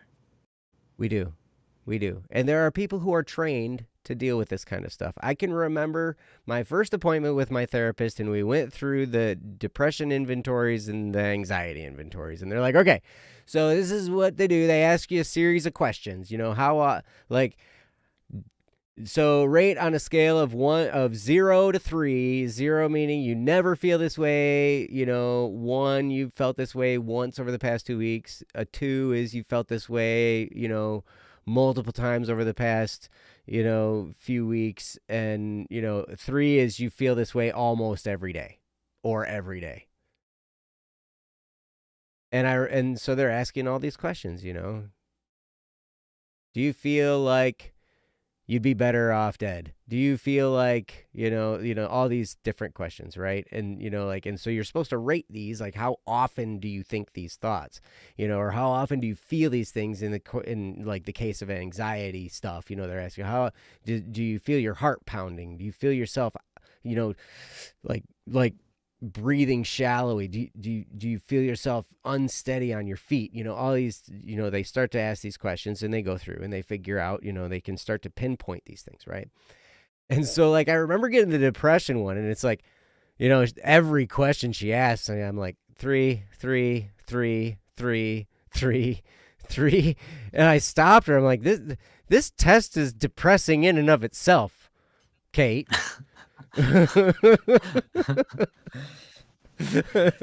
Yeah. And she's like, I know, but that's why we're here. We're going to work through this, right? Like, this is what we got to start. We got to, like, get an idea of where you're at, right? And so I remember going through that, and, you know, like, so they're asking me all these questions. And how do we get out? I think it probably depends on each individual person. I think it takes help. You know, there are books that can be read. There are things there are courses that can be taken. There's all kinds of stuff depending on what was the cause. I've gotten all my email box is like flooded with these people that are like survivors of narcissistic abuse, da da da da da da da, like, get healing here and whatever, right? Because, like that's where it but that's my personal situation. It might not be the same for everybody, but it doesn't mean that the depression isn't real, even if there are different causes for it. Because what ultimately has happened is now you feel hopeless. You have very little energy. You have very little interest in anything. Like nothing seems to matter. I know. It's wild. And it seems like nothing's ever going to get you out. And it seems like it will never end. It seems like it's just been there forever. You can't remember what it was like beforehand. You can't see an end to it. You're just there.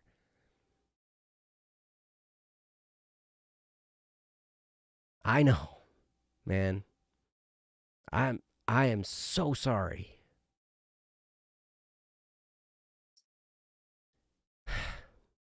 And I wish I had some kind of magic word for you. I wish I had some kind of magic technique or a magic book or a magic audio for you to listen to or some podcast or I don't know. Like, these are things that my therapist has spent the last 2 years trying different books and then seeing how I did with them, sending me different videos and seeing how I did with them.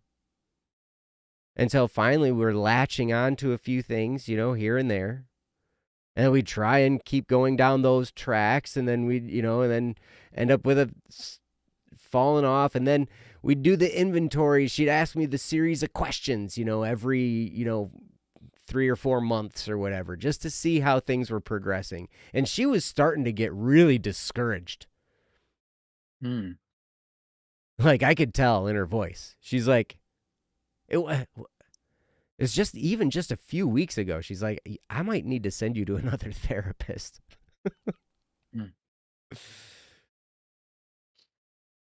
But, we even worked through some of that. Now, that part was because I needed an expert in dealing with my kids. She's like, I think you probably need a therapist that understands family law aspect of things a little bit more and how to interact with your kids that are being this way and all that kind of stuff, because my kids are affected and there's all kinds of stuff, right? It's just crazy.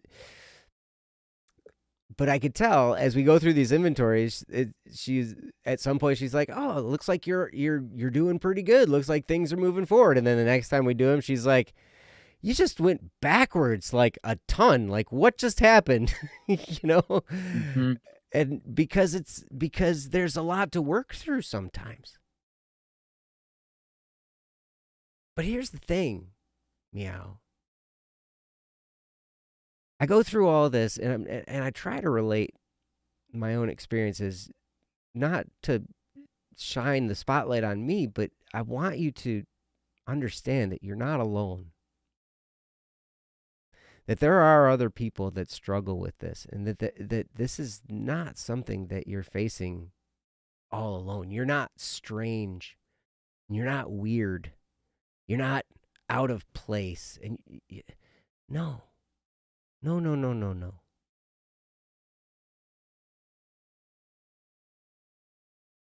You're amazing. Mm-hmm.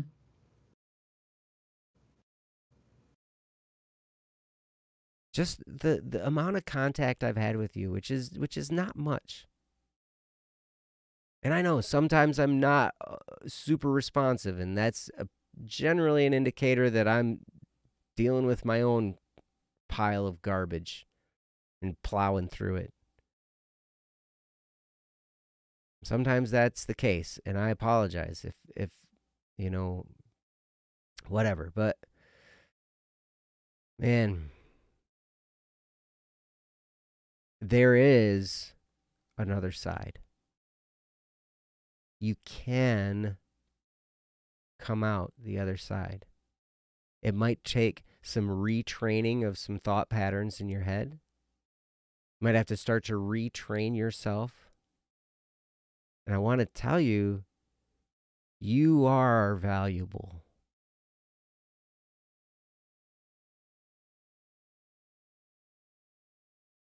I understand not being able to see it.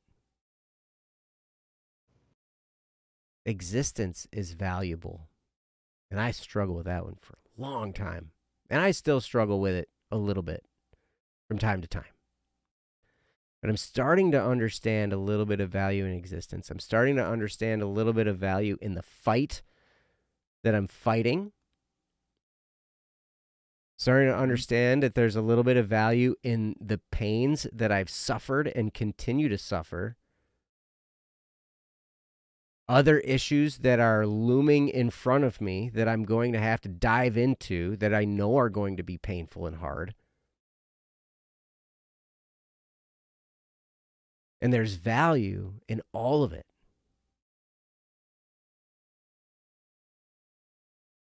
If for no other reason,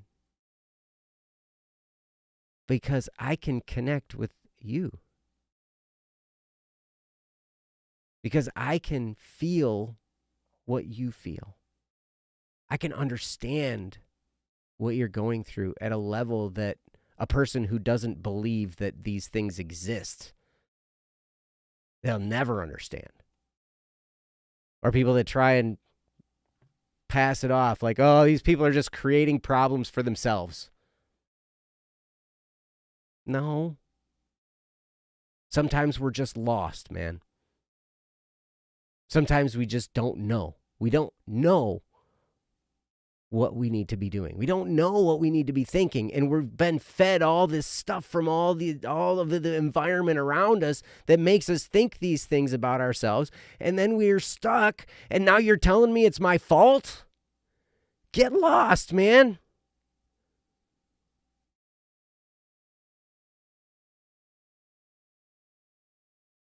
I'm not talking to you. I'm talking to these other people that say these kinds of things. That just kind of dismiss it, or just like, oh, it's not even that big of a deal. They don't even know what they're thinking. Blah blah blah, all this stuff, and whatever. Or they'll explain it. They'll be like, oh, we're just babying people too much, and so now they're all depressed. And it's like, no, dude, like the world is messed up and we're lost.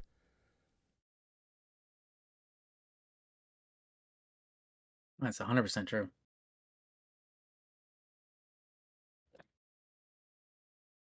So, Meow, I love you. You are valuable to me. And I know you're valuable to the people around you. Mm-hmm. From the conversations we've had, I've seen a bit of your heart, and it's absolutely beautiful.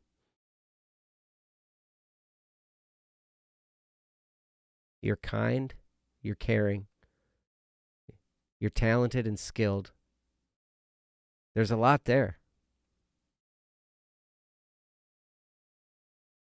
And just who you are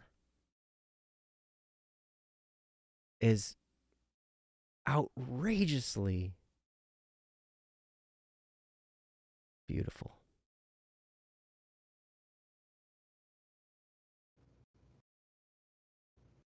So, I don't know. I could go on and on and on.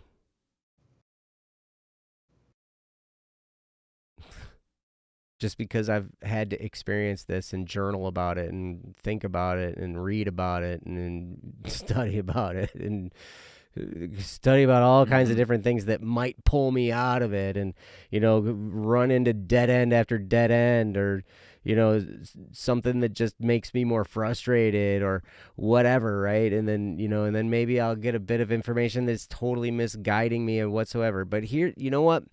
I came across a book that's helped me, and I just finished it today, the audiobook for it. I came across it, and I found it to be really, really helpful. Now, the guy's not a Christian author, so I mean, he's kind of a spiritual. I think he's kind of in the Zen Buddhist camp a little bit, right? And so he talks a lot about God and also universal intelligence and, like all this kind of stuff, right?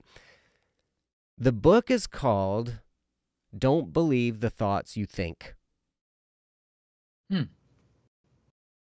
And That's a very Buddhist statement. Sorry. well, Because they don't exist. right, yeah, it's true. Honk if you don't exist. Anyway, sorry, go on. Yeah.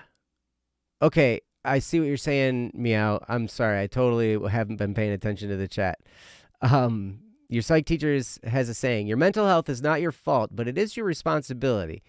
As in, like, don't just use mental disorders as an excuse. It is your responsibility to seek help and try to get better. Absolutely. Yeah, absolutely. Mm-hmm. Absolutely. But don't give up on yourself.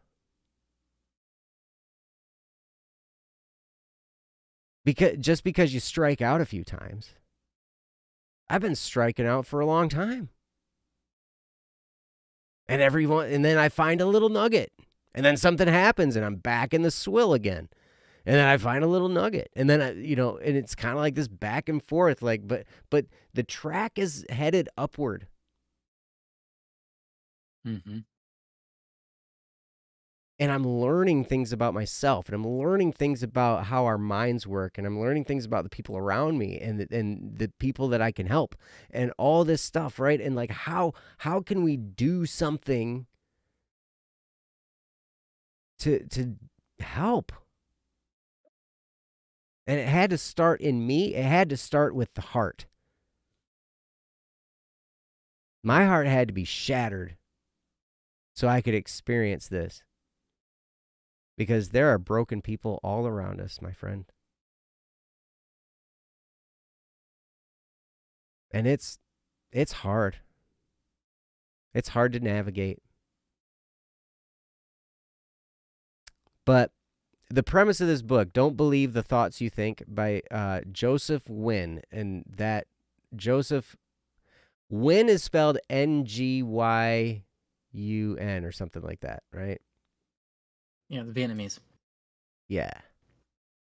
And he talks about one of the ways you can tell you're overthinking is if you feel this stress, this sadness, this depression, this all this kind of stuff. That's a sign that your mind, you are thinking too much.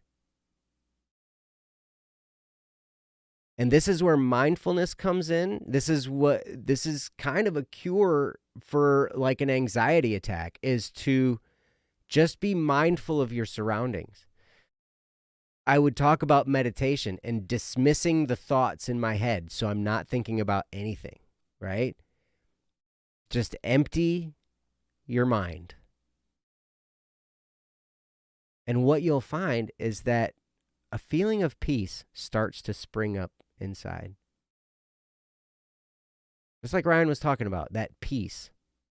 It's not this over elation of joy and excitement and all this kind of stuff. It's just calm. I'm okay. It's okay. Mm-hmm. Things are okay.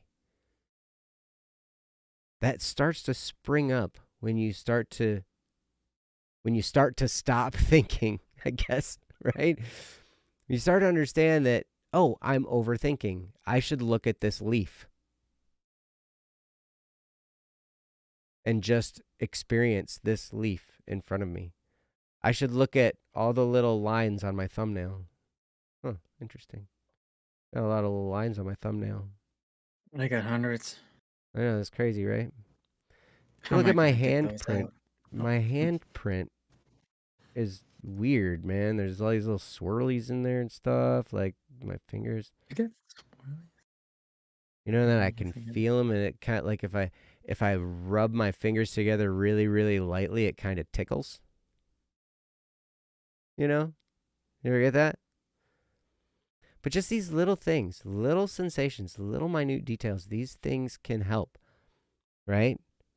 Yeah, you say you think too much. I do too, my friend. And it can drive us crazy. And here was one of the best visual aids I could find. When we think a lot, it's like we're stirring up a cup of dirty water. We're churning it up, like our mind is churning, right? And the wheels are turning and it's grinding and it's churning this cup of dirty water. And so it's unclear and there's dirt all over the place. But the natural state of the water is clean and clear. And if you stop thinking, the dirt starts to settle to the bottom. All of it starts to settle to the bottom, and the water starts to become clear again. And that was really helpful for me. I don't know if it's helpful for you or not. But I know my mind can be my greatest enemy in a lot of cases. And if you are a thinker, you think too much. It's a blessing and a curse. I feel it's one of my biggest strengths, though. Being able to think. I agree with that. It's a great strength, but it's also a curse. Because when you can't stop,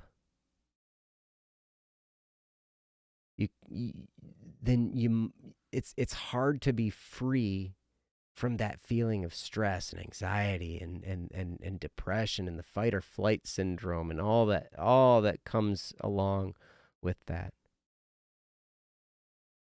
So I could definitely recommend the book Don't Believe the Thoughts You Think by Joseph Wynn. But again, these are things I would encourage you greatly to continue on with your therapist. You know, keep going, keep working through it. It might take a while. Like I said, I've been with my therapist for 2 years, and we've gone forward and backward and forward and backward. And sometimes it's like, you know, like I can remember like we were like over a year into this, right? And something had happened and I had slid back, like way back. And she's like, you're just about as bad as you were when you started. Like, have we, like, we were making progress. And it's crazy. But anyway, Meow, my heart goes out to you. I love you. And I'm not the only one who loves you. There are lots of people who love you. There are lots of forces in this world that love you. God loves you. The universe loves you. You're here.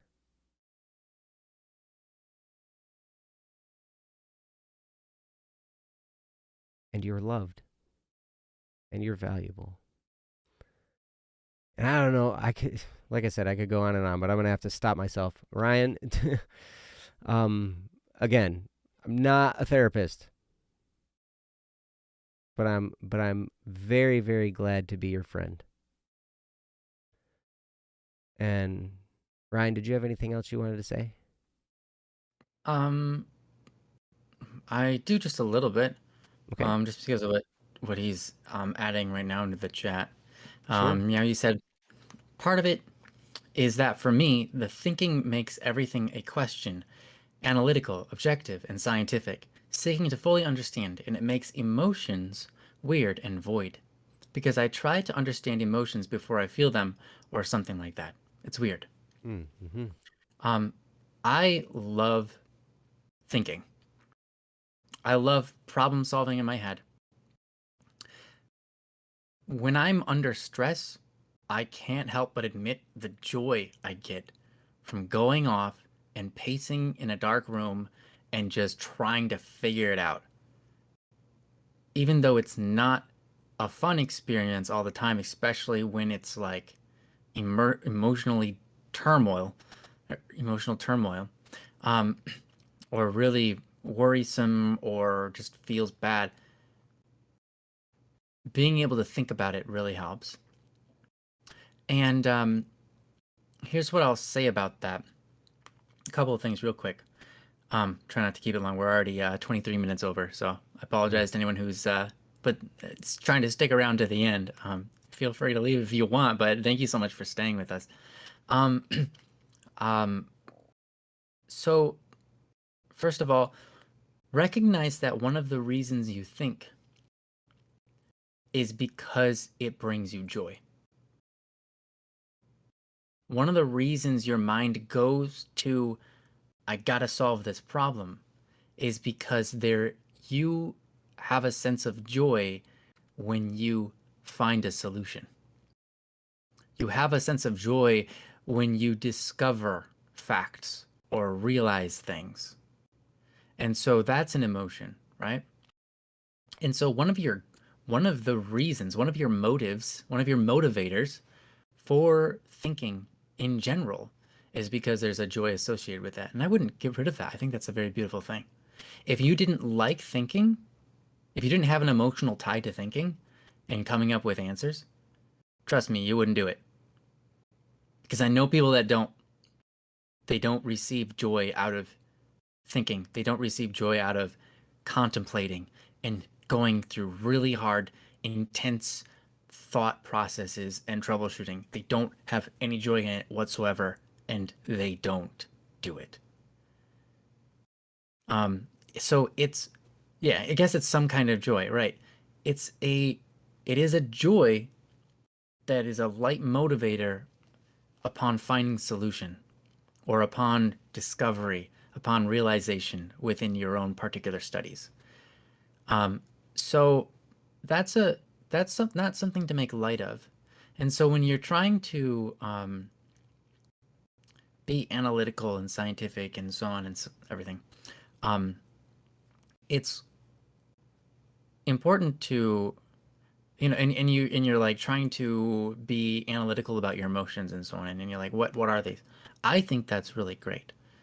And I know that while you're in depression, you don't tend to have a whole lot of emotion, but if you do, it's generally negative. And you're trying to like, well, why did I feel that? That's a great exercise. One thing I would caution you on is this.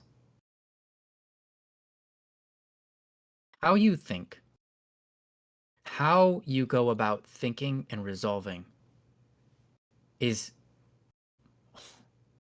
incredibly important. Because you can go about it in a way that makes your life a lot worse. And then you can go about it in a way that makes your life a lot better. And that should be apparent. I mean, you've probably experienced times where both have applied. So when you're trying to do your thinking that you're going to do, whether I tell you to stop or not, you're going to do it. Mm-hmm. Because that's part of the nature of you. And so when you do your thinking, do it under a premise. Commit to a premise. And that premise should be,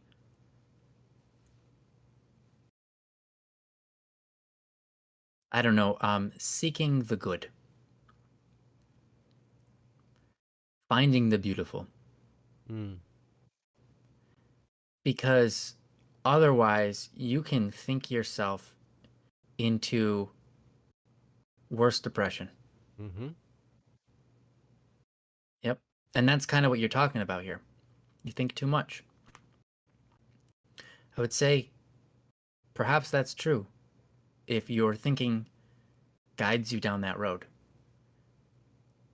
So, what I would suggest is when you're thinking, make it a habit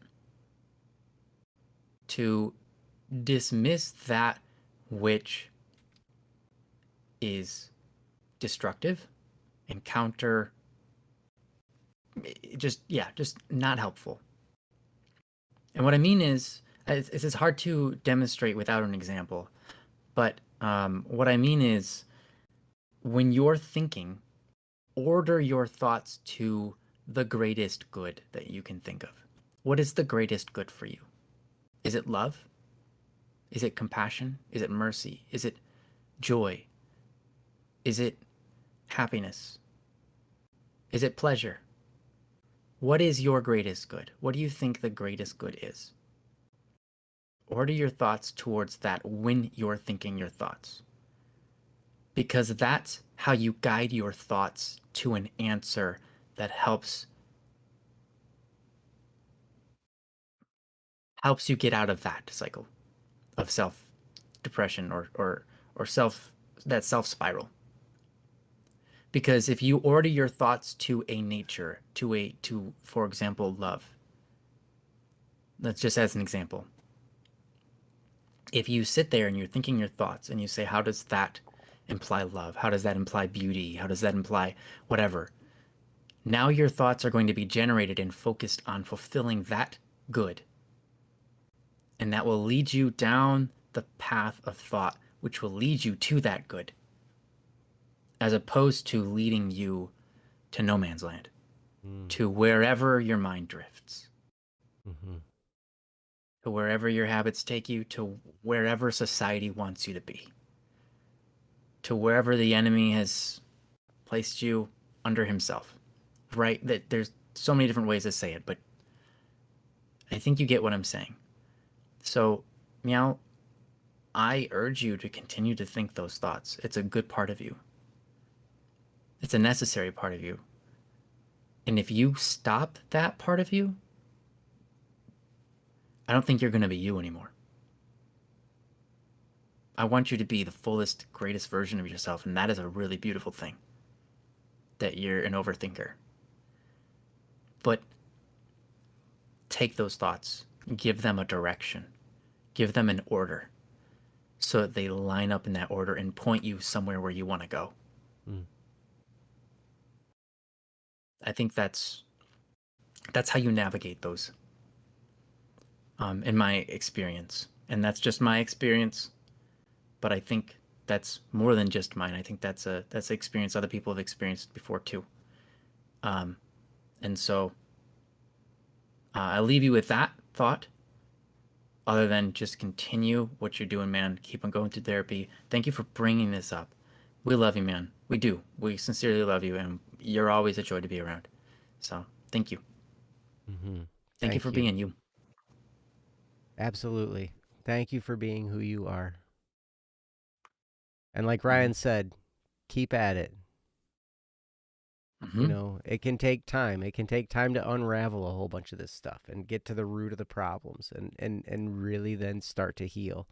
Healing is a process. It's not something that is done overnight. It's not something that's even done in a month. You know, the first time I saw a therapist, well, no, not the first time. The first time was when I was in like second grade. Then there's different. After I had my nervous breakdown in college when I was 18, that's when or 19, whatever. That's when I remember being with a therapist. I think I was with that guy for a year and a half, I think, before I finally kind of got myself straightened out and, back on track. And then now it's been like 2 years almost, and I don't know. We'll see where it goes. But it takes time, but it's worth it. It's worth the fight. You are worth the fight. Yep. 100%. And your future is worth the fight. And I know it can seem like there's no light at the end. Or that the light at the end of the tunnel is a train. It's just there to squash you. I know. I understand. I've had all those thoughts and feelings. I totally understand. I understand hopelessness. It's terrible. It's hard. It's painful. But if you saw in you what I saw in you, just on the little contact that we've had, you would understand that you're worth the fight. Mm-hmm. And I can't even imagine people closer to you, what they see in you. Mm-hmm. They know you are worth the fight. I'm still trying to convince myself that I'm worth the fight. Right? Like, Yeah. I have people telling me that. I'm trying to convince myself it's not easy. So I need other people telling me that too sometimes, right? Mm-hmm. Like, that it's worth it. If it That was, there is an yeah. end. If it was a fight we could fight for you, trust me, people would be fighting it. Mm-hmm. Yep. But unfortunately, it's all inward. It is. It's an internal battle, man. I mean, people can help. People can support. Mm-hmm, People can that's be true. there. People can listen. People can cry with you and pray with you and, you know, laugh with you and spend time and be distracted or whatever. You know, people can hang out and do things with you, but the work is all inside, man. And it's tough sometimes. That's why it helps to have a therapist, somebody who can guide you. So stick with your therapist. And thank you for putting that book. You found it. I misquoted the title. Nice. It's Don't Believe Everything You Think by Joseph Bling. Not Don't Believe the Thoughts You Think. It's Don't Believe Everything You Think. Why Your Thinking is the Beginning and End of Suffering is the subtitle. That's so Buddhist. Yep. It is 100% Buddhism, which is totally fine. Yep. I'm not bashing it. I'm just like, that's great. Interestingly enough, you're right. That is Why Your Thinking is the Beginning and End of Suffering, right? Like that's a very Buddhist statement. I came across a very Catholic statement. Mm-hmm. It basically says the same thing. No. Oh, it's a little different. It takes a little different approach, but it's about suffering. It's like, my sufferings are pleasant. I only suffer when I don't suffer. That's right. That's Padre Pio. By St. Padre Pio. That one requires a lot of unpacking. Yep. That's a very Catholic statement, right? Like, yeah. It is. Because Catholics are taught to embrace suffering and offer it, and you know, whatever, blah blah blah. Hey, we're not going to go into religion. We're already a half hour over, and it was worth every minute to spend with you, Meow. Yeah. Worth every minute, and I'm so glad that you put this topic in here. It's near and dear to my heart. Breaks my heart that you're going through it, but I know that you're worth it, and I know you can get through. And you can reach out if you want. I'd be happy to hear from you. I hope that you continue to do that from time to time. So anyway, my thoughts are with you, my prayers are with you. Man, it's not an easy battle, but you can make it, and it will end. This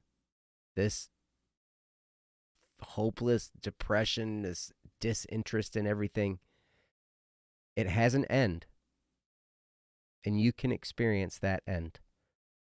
You can make it, and it'll be okay. So anyway, thank you so much, and thank you everybody for hanging out with us on this Don't Worry Wednesday. Man, we plowed through some stuff today, and it was great, and it was, I don't know, my heart's gone all crazy this whole time. Like, it's been a wild ride, but man, thank you guys for being here, and we look forward to seeing you next week on Don't Worry Wednesday. Yeah, Ryan will be your host, I think. Yeah, I'll be your host for you guys if you guys want. Joe will be your star. Want. That's all right. Right, that's right. I'll be the star. So anyway, thank you so much for being here. We could not do this without you guys, without your topics. Thank you for answering the call for the topics too, you guys. Yeah, you guys are awesome. Like, we were just like, hey, we need some topics, and then all of a sudden, like, there we go. Joe Star, James, you're so cool. Yeah. It's each other thing. All right. Yeah, thank you guys so much. We love you. We hope you have Mm-hmm. a wonderful rest of your week. Yes, We yes. appreciate you guys all being here. Mm-hmm. And we'll see you next time on Don't Worry Wednesday. Until then, have a great time. We'll see you then. Take care. Bye bye. Bye-bye. Peace.